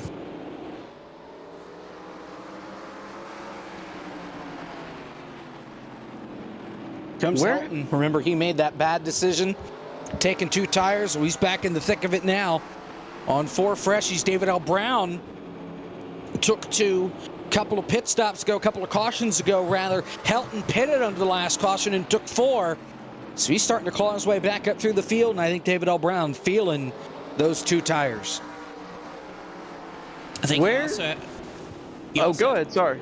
I was about to say, I think you have to feel for Butler, who's about a straightaway ahead of this battle, just praying that a caution comes out to put him back down to 1. He has really pulled away from this field, and That's impressive. yeah, I mean, you just got to hope he needs 1 more caution to get back to 1 down, and then we can see what happens from there. As now the battle is on for second. Here comes Logan Helton down to the bottom. Brown awfully loose seems to be the condition for that 83 car right now, and Logan Helton goes on by for P2.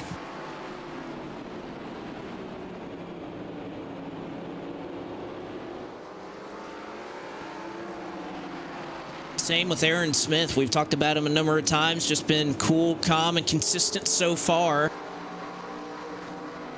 He's not out of this. Michael Sturgill, internet connection issue earlier, fell a lap down, got back on the lead lap. He's ahead of Michael P. Frisch right now. A lot of great recoveries in this race, and not only just in terms of stage 2, but you go back to stage 1. We've had a lot of drivers who have experienced a lot of issues, but over 650 miles, Jacob. I mean, that's a lot of time to try to make up for it. Yeah, and that's what makes this so different, is the fact that you've got a long way to go. That if you make a mistake early on, even if you make a mistake, Oh no, Aaron Smith. The same thing again. The right front broken and into the wall. That's what, about 5 now that have experienced that issue. And with him there, as Helton takes the lead in turn 1, it almost looked like for Aaron Smith, maybe it didn't break the right front at first. It almost looked like it just kicked the car out of control, and then he couldn't slow down in time for the corner, and that's why he hit the wall. Unreal. Yeah, I wouldn't say that was a scrape the right front issue. He hits the right rear on the wall right here, and when he gets on the brakes, he just kind of, I don't know if the right front, I mean, that car didn't really turn, but it's like what Kolnick's was talking about, where maybe it just got him sideways more than anything. I'm not really sure, but man, that is a heartbreaker, because that's not the first time that's happened as well, where it looks like the tire is still up and they still hit the wall. That happened with Schildhouse as well when he hit the tires. Golly, and another, so what, that's Smith, Kolnick's, Schildhouse, Selby, I think Derek Fulton may run that issue, and now Aaron Smith. So, golly, just do not scrape the wall here on the front straightaway, for the love of God. When Kolnick's hit it, McCandless said something that his car is out of whack for the rest of the race because of hitting the wall and getting tipped around. So I think that part of his trips to pit road early on in this race, after the first lap crash, I think that was because he got the outside wall and it broke part of the car as well. Now, but that was also off of turn 2. He's been telling me, he sent me a text right after that happened, that has been an issue since he hit the wall on lap 1 when he got spun, blinked out. He has had that issue, and it has persisted this entire race. But, oh, man. So Smith runs into issues. Helton has since assumed the race lead from Hayden Swank. Brown in 3rd. Michael P. Frisch and Ronnie Osmer right now, your top 5. Only 8 run on the lead lap right now.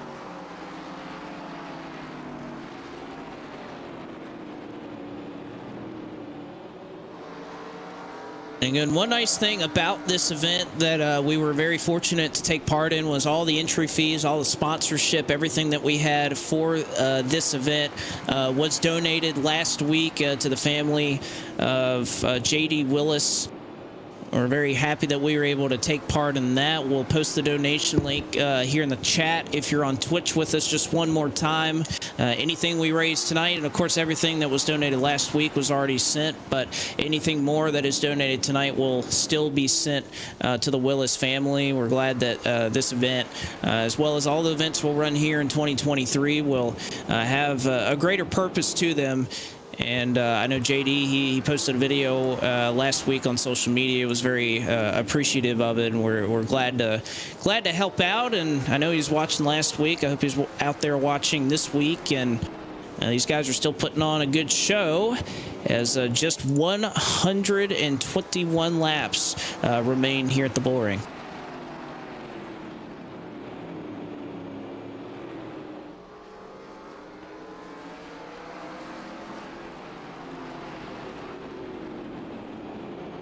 Everybody's really spread out. At least well, I mean, yeah, we've had however many issues because of damage. The cars that are out there, I mean, Tristan Baker, McCandless, their cars seem beyond repair in terms of the damage that they have. And, of course, we've just had so many cars that once they had that issue, they knew their race was pretty much done and just simply parked it after that. My biggest fear right now is we go green to the end. I never thought I would say that. Oh, we got one car going down. It's a 30 machine. Christopher Paff, he gets it collected. And that's going to be the night. I mean, he's been lapped a lot. He's 15 down. And, man, I mean, he's been so just in the way in bad spots, and he'll have to park the car here shortly, as here comes the race leader.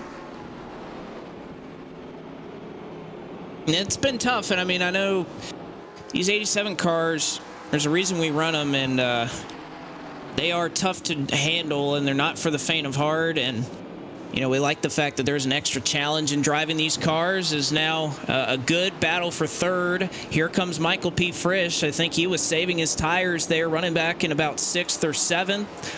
And they are showing to be strong here late in the run. Frisch up to 3rd over Osmer and David L. Brown.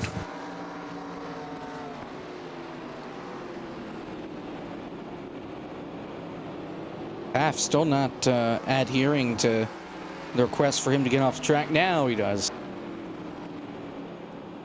So 30 car will pull it down here to the pit lane. 114 laps to go. Now 113 here in stage 2 in the all-in 650. Logan Helton, Hayden Swank, Michael P. Frisch, your top 3. A lot left to be decided, but so far it is Helton, your race leader.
So problems here as we were as we're back from break. You could see it on your screen if you were watching. Hayden Swank went for a spill. You had David L. Brown pit, but Swank tagged by Frisch. No caution thrown. Swank still on the lead lap, but here's one more look at it.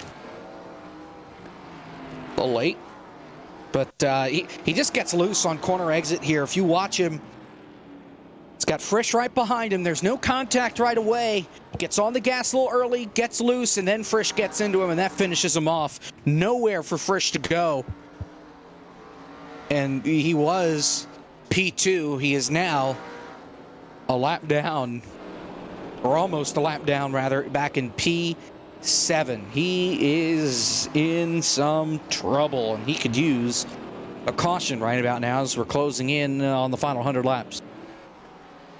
I think we all could use a caution right about now. I think everybody on track would love a caution right about now. The only one who'd probably hate it would be Brown, because he already came down pit road to get his car serviced while we were under a break as well. He probably wants us to go green because he wants that pit cycle to play out and him to undercut the field. Well, Brown came down and pit, and I'm curious to see the line of thinking here from David L. Brown, because we went green about, lap 263 was when we dropped the green flag. And so we've been green for a while, and he's thinking, well, if I split this in half, I got this in the bag. And I think if that's the case, if we do go green to the end, Brown is making up a lot of time right now. He's roughly 6/10 faster than the race leader every single lap. Now, the risk with that is if we get a caution, he'll get the lucky dog, but he will be put at the tail end of the field. The other thing that this does, it takes away the lucky dog from Butler, who would use it to get back to just one lap down. He would now only get back to 2 if the caution were to fly. And remember, I think the only reason David L. Brown pitted is because he took 2 tires, 2 cautions ago, and then did not pit. So he was needing some rubber on that race car, and I think that's why he decided to pit the car, just get the tires on it, and kind of see what happens the rest of the way.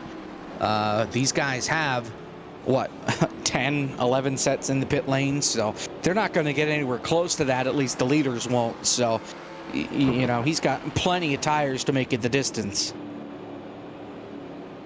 Also, these last couple of laps, I mean, Frisch started. He was roughly 2.5 seconds behind your race leader, and now it's about a 10th or 2 a lap that he's eating into this lead. And you see Brown right there. The difference that fresh tires makes is Brown going to go by on the inside and just a couple of laps away from unlapping himself here. So Brown gets this race to go green for, I don't know, 3 or 4 more laps. He'll certainly be around that 63 car, put himself back on the lead lap.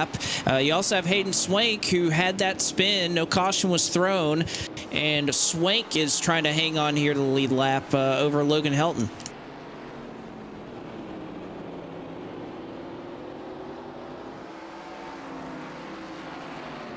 If you're Swank and you get put a lap down here, Blake, do you just bite the bullet, come down pit road, and get a fresh set of tires and try and race yourself on the restart here? I don't think you want to quite do that. If you go a lap down, I think the one thing you hope for is that Helton pits, and you just hope that, you know, through the cycle you end up staying out. You can see David L. Brown, he unlaps himself right there.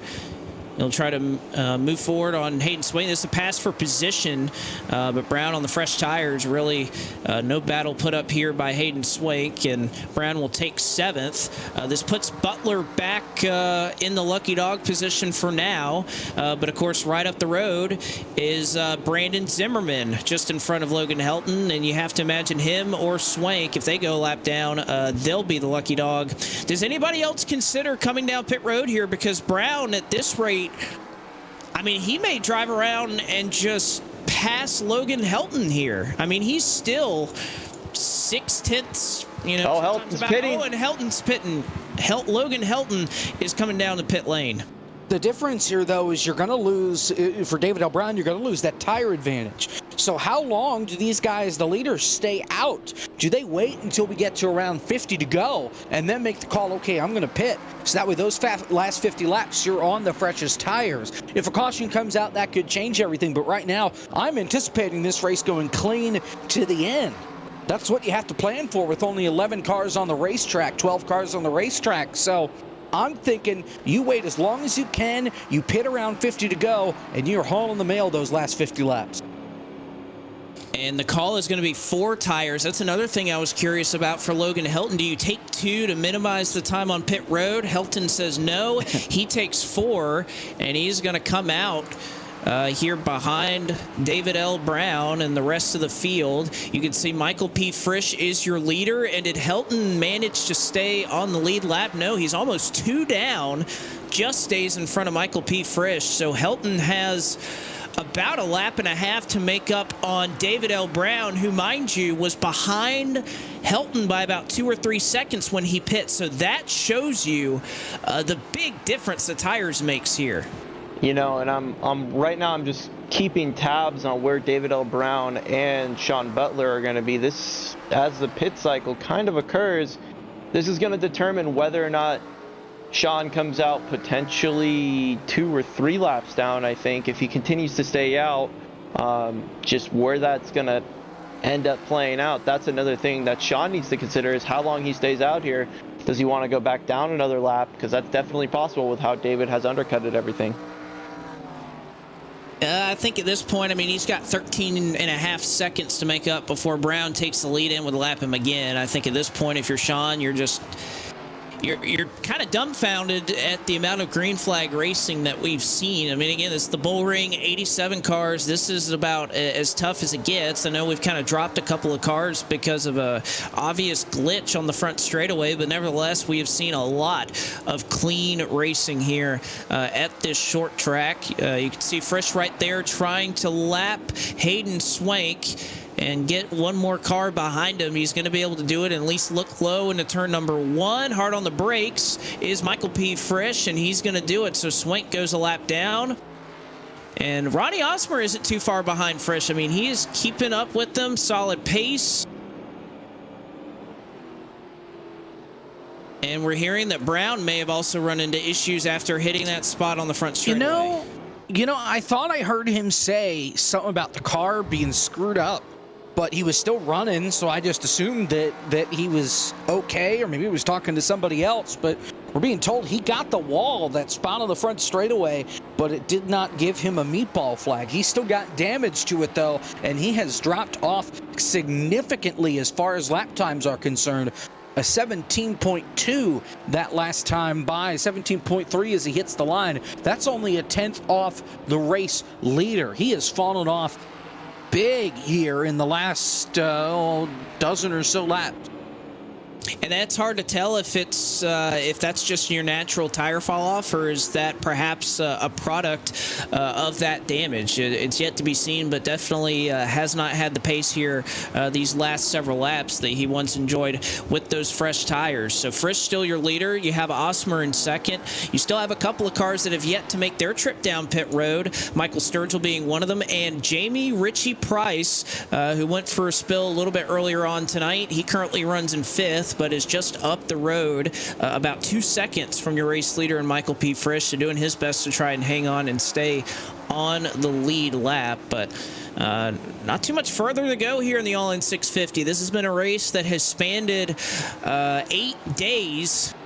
I guess if you want to call it that, or at least 7 days between each stage that we've run. We ran 334 laps at the Las Vegas Motor Speedway, and closing in on completing 400 here at the Bull Ring tonight for at least one of the more unique iRacing events that I think's ever been put together. McCandless will go by Michael P. Frisch. That puts him 66 laps down after that early connection issue got him crashed and ruined his car for the remainder of the race. So really hate that for McCandless in an opportunity to try and defend his Yankee 600 title back at Michigan.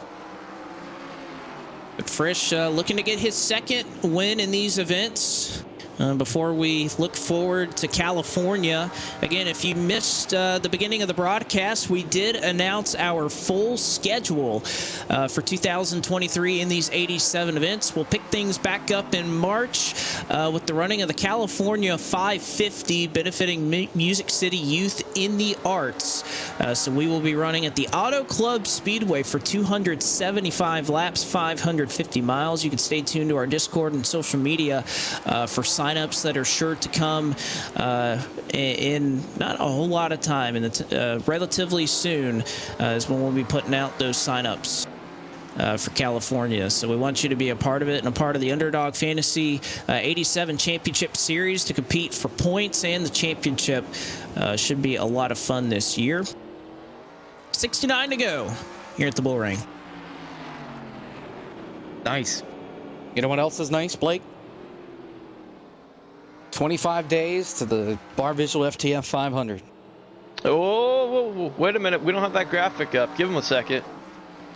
Well, usually I say it, and then trouble, Zach... Richie Price and Frisch Tangle. What a save by Jamie Richie Price. He goes a lap down, and now there's a battle for the race lead. Ronnie Osmer has a chance to try and pass Michael P. Frisch as Richie Price goes a lap down and has to hang on to the race car. Is it bad if I encourage him to go out there and give him a little pump back, try and get back that lap?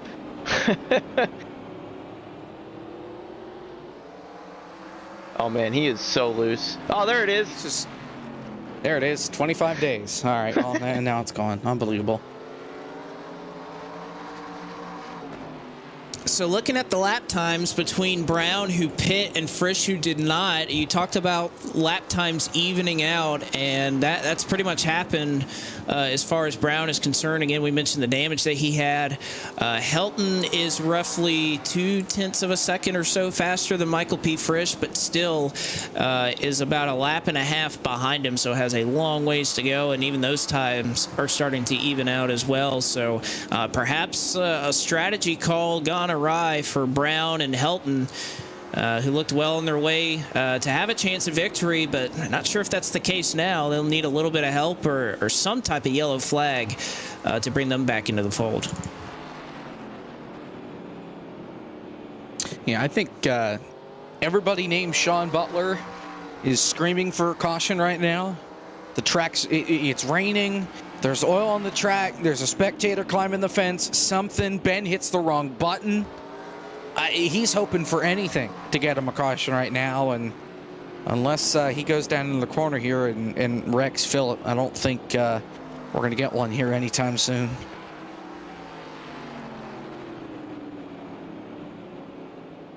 Best battle on the racetrack is for your top spot, and Osmer has been matching Frisch here for a number of laps, and pretty much been doing so this entire run. Hasn't let Frisch quite get away from him. Just matching him lap for lap. You can see Jamie Richie Price finally comes down and pits. I wonder, Jacob, can these guys up here that haven't pit yet, it's just Frisch and Osmer and I believe Michael Sturgill, can they make it on fuel? That's my question. Well, we haven't tried it, so I don't know. I thought you would know the answer to that. Well, running, I didn't exactly, I didn't think that we could run a full run here. I mean, as much as I credit these drivers and they're doing a great job right now, I wasn't sure if we really had to calculate the fuel window. It's about, or at least from what Cap shows me based off of the runs that I've made, it's about 225 laps. Getting in the race car without moving, just sitting on the pit lane in the test, I've got 190.6. No, that's a 4. 190.4. Well, that's based on iRacing. The Cap's estimate is probably a little more accurate. Right. And that's about 225 laps, and we went green with about 137, 138 laps to go. So that's the other question. Can Frisch and Osmer make it on fuel, or are they just hoping for a yellow at some point?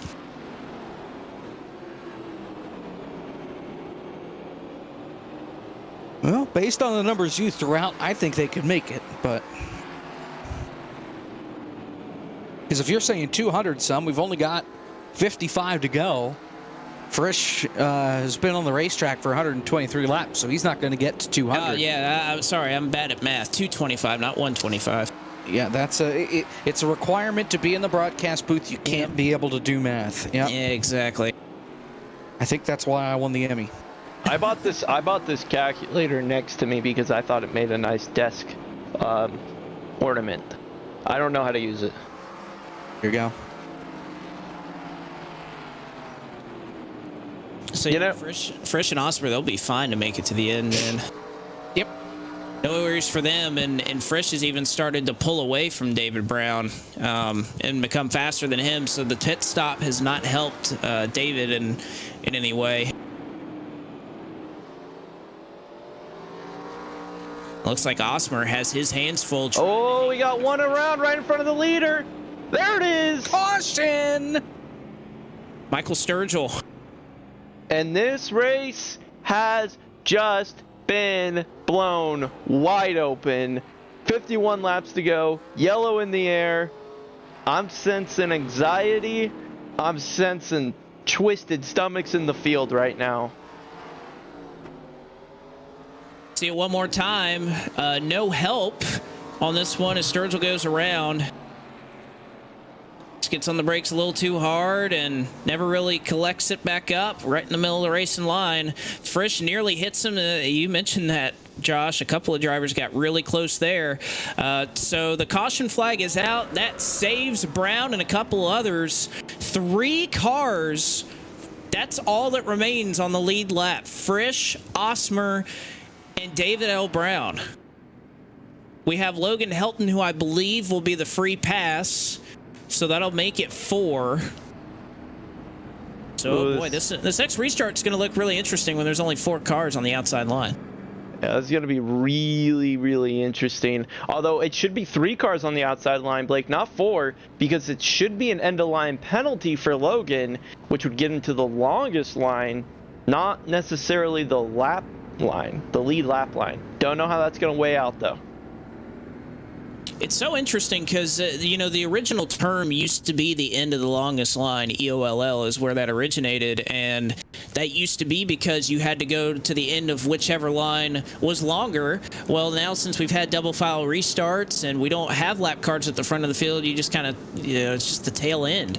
You don't really say the end of the longest line. So we'll see where Helton lines up, if he is truly at the end of the longest line or just at the end of the lead lap.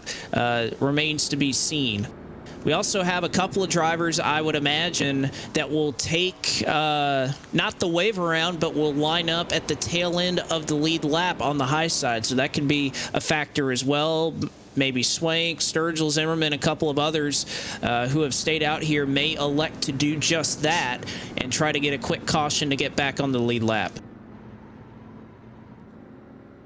But important race here off of pit road, and it looks like once again Hayden Swank will give a nod of the cap to the pit crew as he is the first one off of pit road yet again. So Hayden Swank takes the race lead on pit road. Huh? What? He takes the lead for the lucky dog position. There you go. Yeah. I got you. Yeah. Don't worry. That's where I was like, what? Okay, so yeah, we got 4 on the lead lap. Frisch, Osmer, messed up here. Frisch, Osmer, Brown, and Helton are on the lead lap. They're your top 4. Swank is the first car lap down. Sturgill on the same lap, same as Zimmerman. Then Sean 2 down in 8th. Jamie Ritchie Price 2 down in 9th. Art Reimer's in 10th. He's 8 down. Everybody behind that worse than that. So your top 4 are on the lead lap. Helton's going to be lined up on the outside line. It's that math, you know. I'm going to blame that on my timing and scoring because that was showing Swank as the leader for some reason. All right, well, here we go, Blake. Yep, 45 laps to go. Michael P. Frisch, Osmer, and David L. Brown, your top 3, and time is running out here at the bullring. Oh, Sean sent it in there deep, almost lost it on corner entry, keeps it together. David L. Brown trying to fight for it on the outside with Jamie Ritchie Price. Now remember, JRP is a lap down. He's 2 down. Oh, man. and things are getting tight up here at the front. Actually, JRP, he's 3 down since he's in front of Sean, and he's still behind him in the running order. So he is now 3 laps down. Focus back to the front between Frisch and Osmer for the top 2 spots on the racetrack. Poor Helton is just trapped behind all this lap traffic, and I think he's just given up. He's just said, you know what, I'm going to save my tires because there's no way I can pass all these cars. They're nearly 3 wide back here, but up front, battle for the race lead. Frisch is still hanging on by about a car length over Ronnie Osmer. You see David L. Brown just a little bit behind this group. This is where this is going to be settled unless something happens amongst all that calamity back there that everybody is now bunched back together.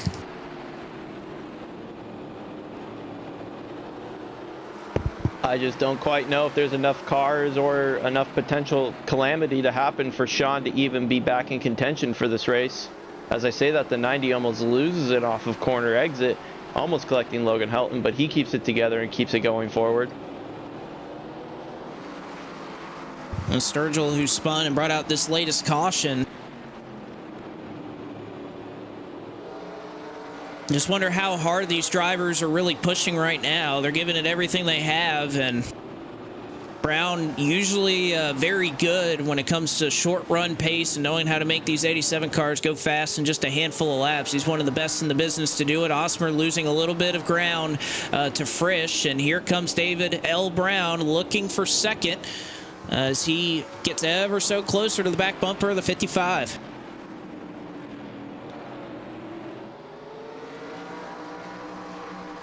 Wouldn't that be something if David L. Brown could come back and win this race after all the crap he's gone through the last week? Yeah, I mean, he had a tumultuous Las Vegas Motor Speedway, was involved in a couple of crashes there, just got back to where he was in a position to compete to get back on the lead lap, and then ended up being all the way up in second when the yellow flag flew at the end of stage 1. Looks like he slides off the corner a little bit there off of turn 2. And now he's losing a little bit of ground to Ronnie Osmer up the road with just 34 to go. And somehow, someway, Sean has connected back up with the back of this group and is trying, as desperate as it may seem, to get 1 lap down. So in the event that there's another caution, he can battle for that lucky dog position. And time is ticking.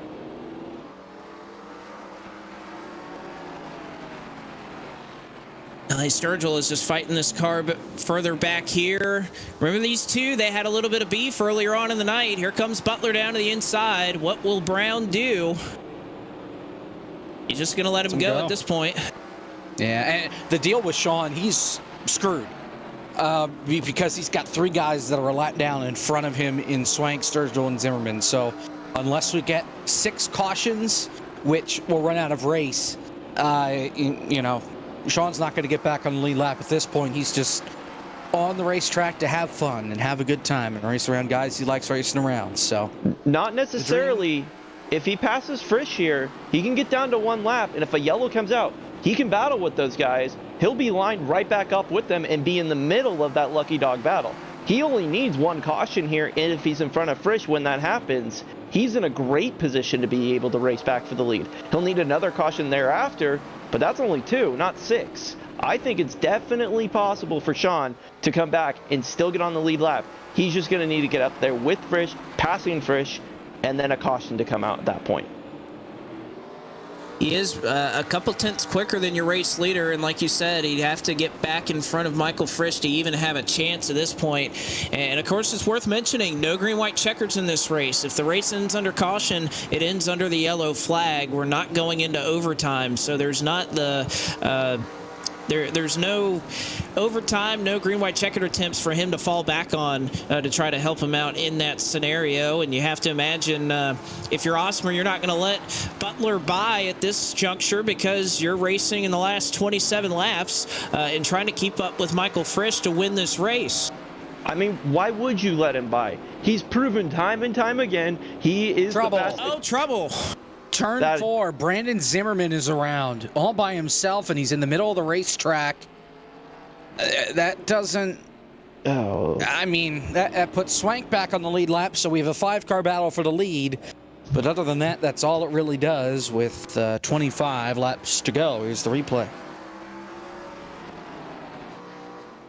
I think the call here is, I know we talk about tire sets and if they're really a factor or not. I think we've shown, though, in a 10 or 20 lap stint, there's quite a bit of fall off. So I wonder if you're on the lead lap right here, there's only 4 or 5 of you on the lead lap. So if you pit, you take 4, everybody else stays out. You restart in 5th with, what, about 20 laps to go is what we'll get with the green flag. That may be a risk worth taking. We'll see what everybody else elects to do.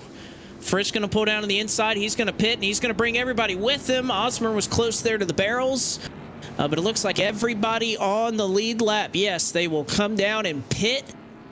Is there a 2-tire call in there? That, I think, is the big question. Didn't work out earlier for Logan Helton. Yeah. This won't give Sean any laps back, in case anyone was wondering. He will come down pit road this time by 2 tires from both Frisch and Osmer. Oh, wow. Man, that is bold. Let's see if everybody else does the same thing. No, Helton and David L. Brown both go for 4 tires. I think they're in the catbird seat here. That's definitely a call. So 2 tires for your top 2, and then Brown and Helton. I really like the position they're in. Again, this doesn't seem like a race where we're just going to get a long string of yellows to the end to kind of make 2 tires the better option. We saw earlier how loose they were on 2 tires. If you're Osmer, I think you're really worried right now. You're really, really worried. But if you're Frisch, you have control of these restarts. You can get a little bit of a jump. It's within your control, but we also know here at the Bull Ring, heavy braking zones.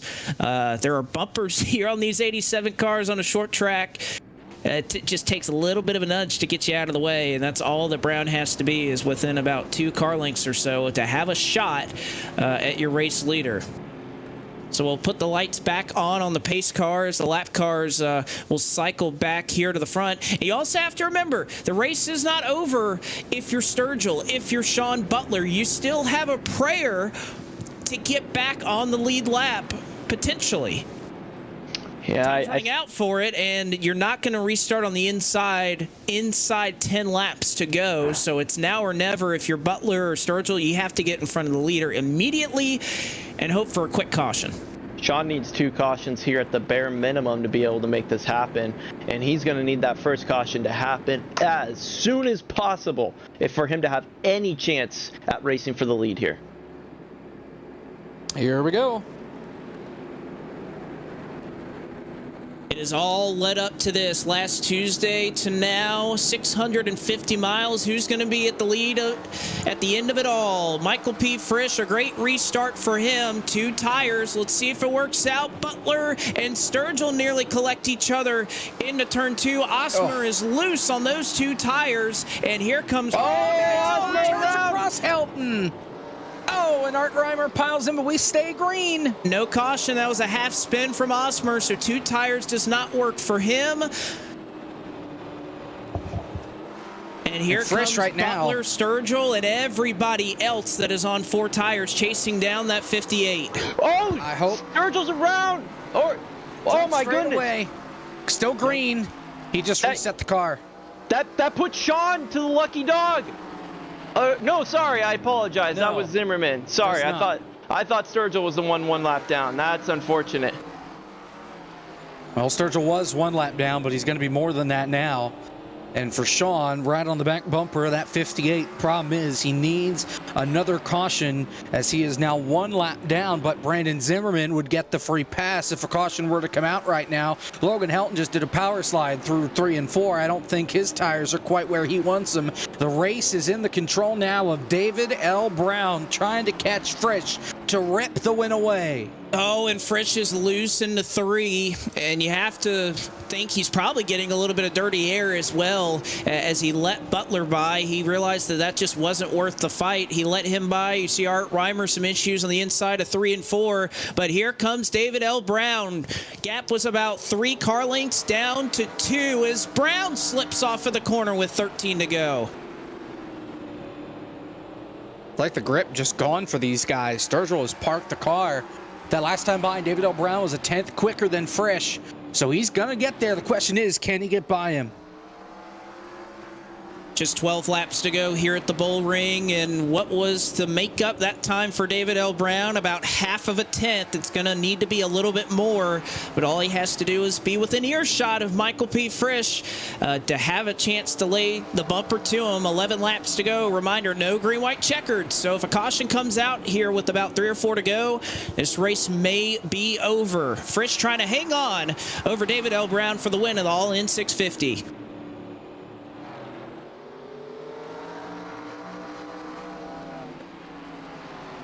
This is the closest battle on the racetrack for position. Nobody else closer. It's all down to these top 2. Frisch and David L. Brown, and both of them going to be able to race on Thursday in the Legends 500 in the 87 cars at Daytona, which you'll see here on FTF. David L. Brown, your pole sitter in that race. Frisch in the show as well. And these guys going to duke it out here in these final 9 laps to go when they hit the line. Caution needs to come out now for Sean to be even able to potentially get that final lap back here. He needs one more caution. It's over because if you get another caution, that's the race.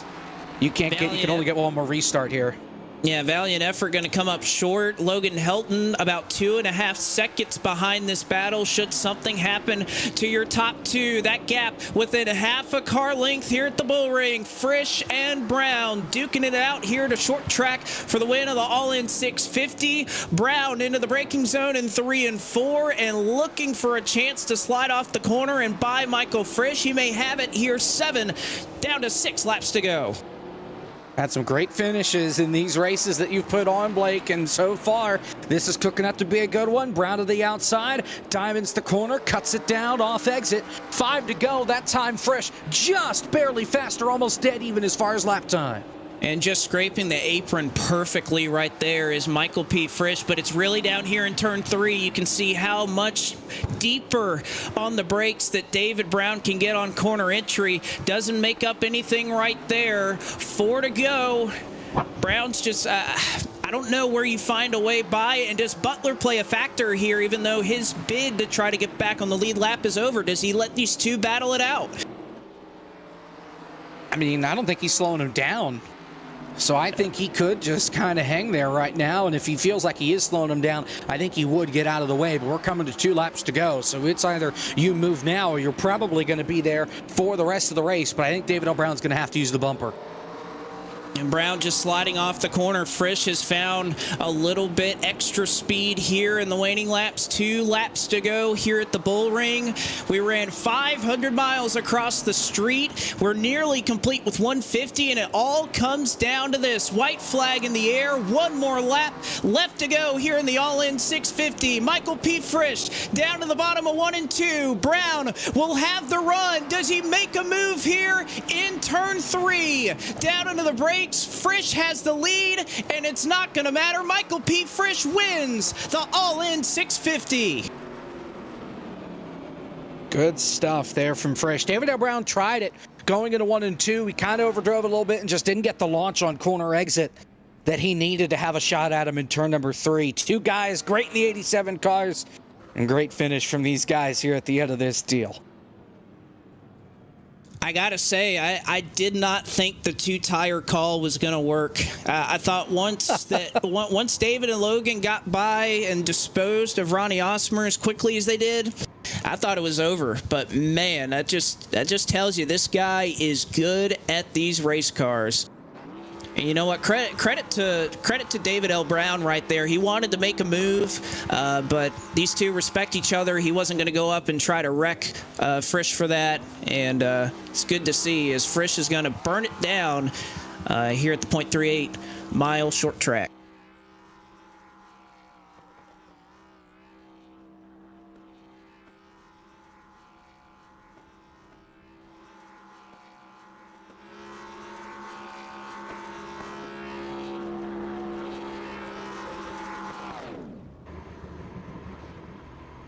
I think he killed the car. Oh, no, he didn't. May have done By the way, that. Blake, this race might have been the quickest race that we have ever done as far as a special event. Now, it took a week, but this second stint only took 2.5 hours, which is a new record easily for us. Now, this track is less than a half mile, so distance-wise, it's probably, not all that long, but still. Whew. Yeah, 2 hours, 21 minutes, and 55 seconds, the official race time. So got to give credit where credit is due to all of these drivers for making this event happen, and the amount of green flag racing that we saw. Despite a little bit of the glitches that we had, it's unfortunate, but these guys put on a heck of a show. Michael P. Frisch, your winner for the second time in one of these 87 events. David L. Brown finishes in second. Logan Helton finished a little ways back in third. A great run for Hayden Swank, falls short of where I'm sure he wanted to finish, but he gets a fourth place run in here at the bull ring. Ronnie Osmer finishes fifth, the last car on the lead lap after 650 miles. Only 5 cars finished on the lead lap of the all-in 650. Brandon Zimmerman finished in sixth, and you got to give a tip of your cap to Sean Butler, who finishes in seventh. After starting this race, he made up 8 laps, but wasn't able to get just one more to put himself in contention for the win. Jamie Ritchie Price finishes in 8th, Tristan Baker 9th, Art Reimer rounded out your top 10. Jacob. Rest of the field, all these guys did not finish except for Philip McCandless. He got the car rolling once again and basically said, I'm not parking it. I don't want a DNF. I'll go back out there and I'll run a couple laps at the very end of the race. And that's what he did. Michael Sturgill, 11th out of the race. McCandless, 12th. Aaron Smith, 13th. Christopher Paff, 14th. Derek Fulton, 15th. Joseph Selby, 16th. David Schildhaus filling in for Gil Chatelain, finishes 17th. Alex Kolnix, he had a really fast car tonight. He finishes in 18th, and Cole Freilich had food delivered, and that was more important than finishing the last 292 laps. He finishes in the 19th position, and that's your field after stage 2 with the all-in 650. There was one car that was scheduled to start tonight that did not. That was Danny Thompson, who was 10th at the end of stage 1, did not make it out. He'll officially finish in the 21st position. 22nd to Jeff No. 23rd was James D. Gibson. 24th was Mike Wright. Kwame Smith finished in 25th. 26th was Benjamin Branscombe. What is it? Kwame Smith again? Golly, man, I'm telling you. That's just such a, again, he's just got to change his last name just for me. Branscombe, and then the first Schildhaus entry, and Matthew Brewer round out your field. As we are standing by here with a very happy Michael P. Frisch. Michael, how did that 2-tire call work out for you? Ballsy. I was not expecting the car to be that leaning on the right side. It was very, very loose with those 2 tires. But the call worked out. I'm very happy it worked out. I need to catch a breath here because 421 laps here is just so overwhelming, and the way you had to drive the car tonight, I mean, the car was basically on ice skates by lap 30 on the tires, and I think I almost went over 140 laps on the tires. I was barely touching the throttle, so I had like a tear in my eye because I wasn't blinking, and I needed to blink. Oh, man. I know every sim racer knows that feeling, but laps were just clicking off, and before I knew it, it was 20 to go, and we got that yellow, and I didn't want Logan or David to even be in the lead because just having them two try to get in front of me, because David just knows how to do pit stops here and just beats everyone out, and he beat me all night tonight, so I didn't want to even risk it, so I took 2 tires and we set sail. I didn't even look in my mirror once. I just followed Sean and clicked off laps. How was it trying to navigate an event like this where you always kind of have to look forward? You always have long runs ahead of you. I mean, obviously this journey all started last Tuesday night. So what was it like kind of competing in an event like this that spans 2 racetracks and obviously had its own challenge here tonight at a track that not too many people are familiar with? I I think it's a great little format. It makes you actually think about the first race and how I think now people re-see it. The first race would have gone probably a lot cleaner, and they would have looked forward to this race. But it pays out for the pretty much the cleanest driver throughout the whole entire format, right? Because you can't get wrecked in race one, because you're basically out of it. You're gonna start 100 something laps down, which ain't gonna happen.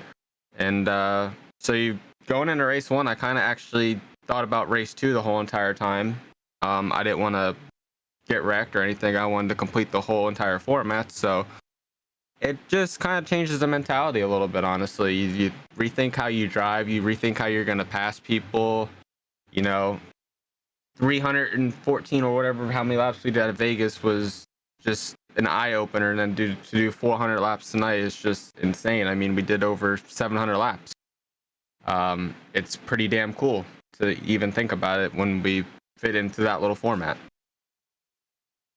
Well, Michael, this is your second win in one of these events, and we announced earlier tonight California will be the first race up in our new championship series taking place in these 87 cars. Any initial thoughts before we head out to California?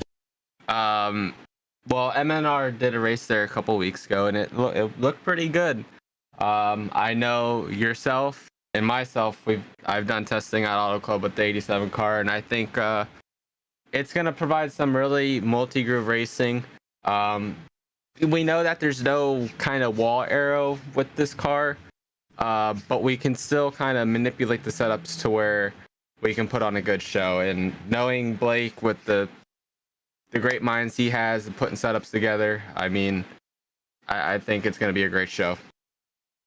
I mean, right. We're going to be doing probably 210 going into turn one sometimes with the draft? Yeah, I'm sure something like that.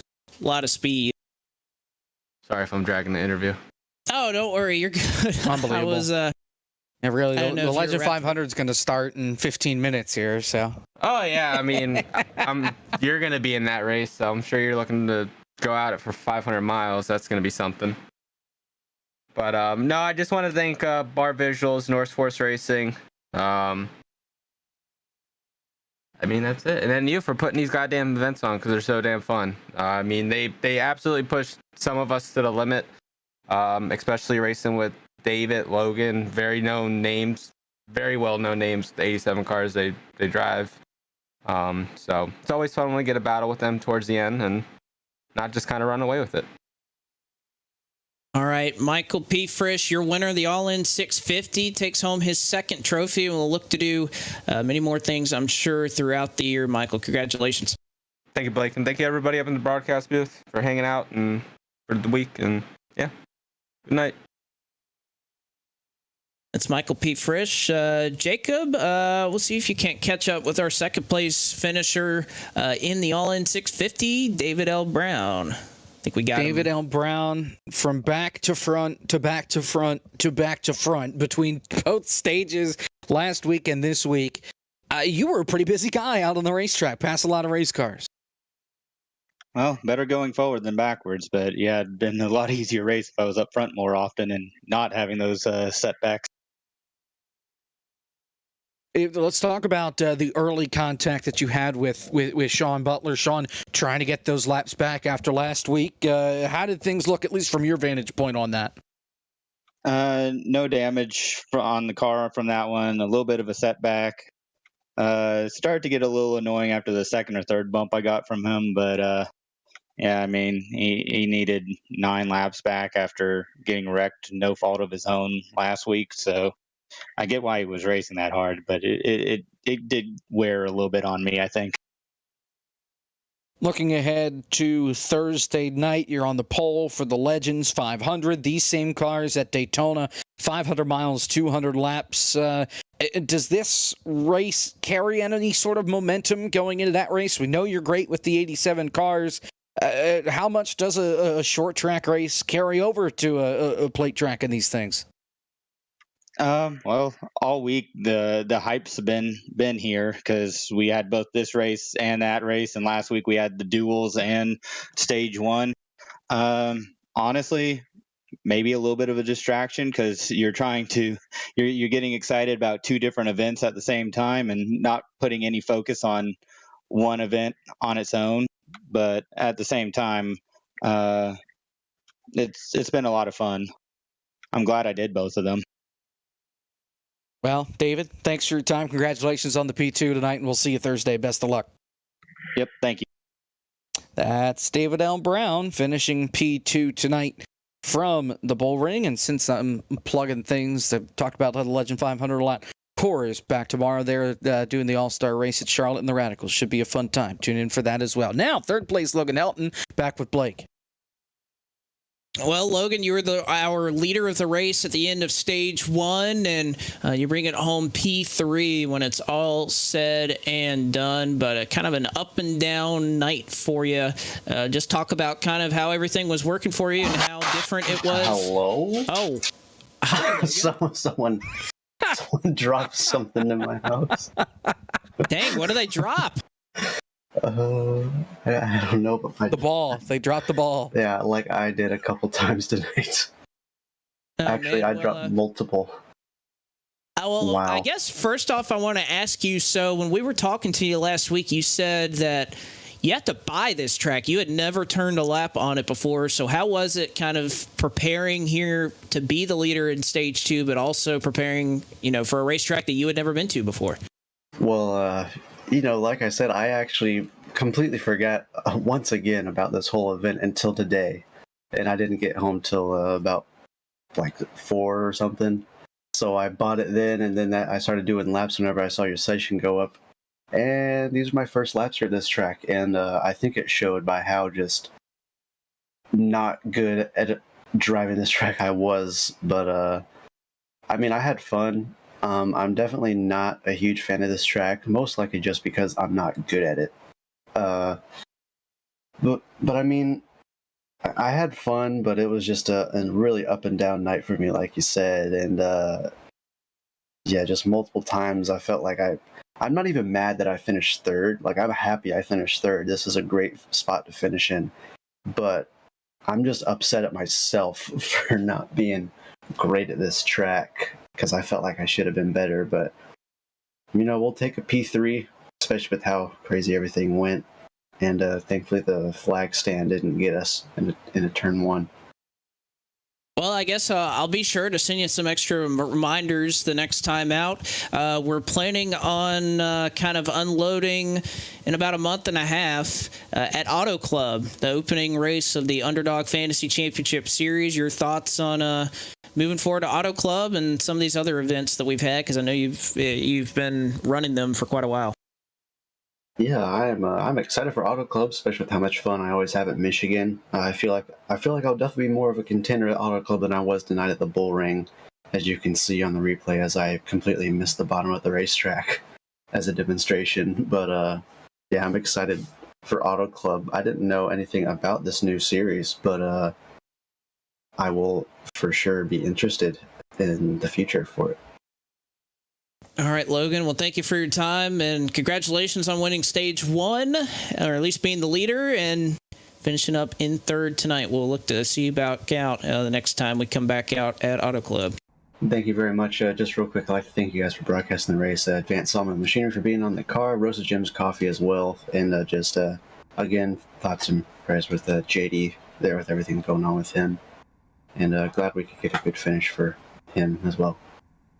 Certainly so. Well, thank you, Logan, and congrats on a P3 finish. And, well, Jacob, we started this journey a week ago. It is finally done. Again, this was an idea when I originally thought of it, that it was so dumb, I thought that it couldn't work, but nevertheless, through everything, we pulled it off. We saw some great racing, and I think proves that, this is a viable thing to try to do this whole one race, 2 different tracks idea. It had its bumps. We learned a little bit, but overall, I think I had fun, and it seems like the drivers did as well, which is that's what we're here for. We learned the track is broken. We learn something new just about every time, and this time we learned that, okay, maybe we don't come back to the Bull Ring next time. But look, this entire race was something fun, unique, different, something that really had never been done before. one event, two different racetracks, and not a large car count, but still enough to keep us entertained for all 650 miles, and a great finish to cap it all off, and couldn't have asked for anything better. It was certainly a lot of fun. Well, for our entire broadcast crew here, Jacob Pitts, Josh Mendoza, Blake McCandless, and our producer, Zach Johnson, I want to say so long for you here tonight from Las Vegas, Nevada. After a week-long journey to crown the champion of the All-In 650, we are finally there. We want to bid you farewell and congratulations to your winner of the All-In 650, Michael P. Frisch. We'll see you back out next time, not only in 25 days for the running of the FTF Bar Visuals 500 and, of course, LOTF on Thursday night, but we will be back March 7th for the running of the California 550. Until then, have a wonderful night.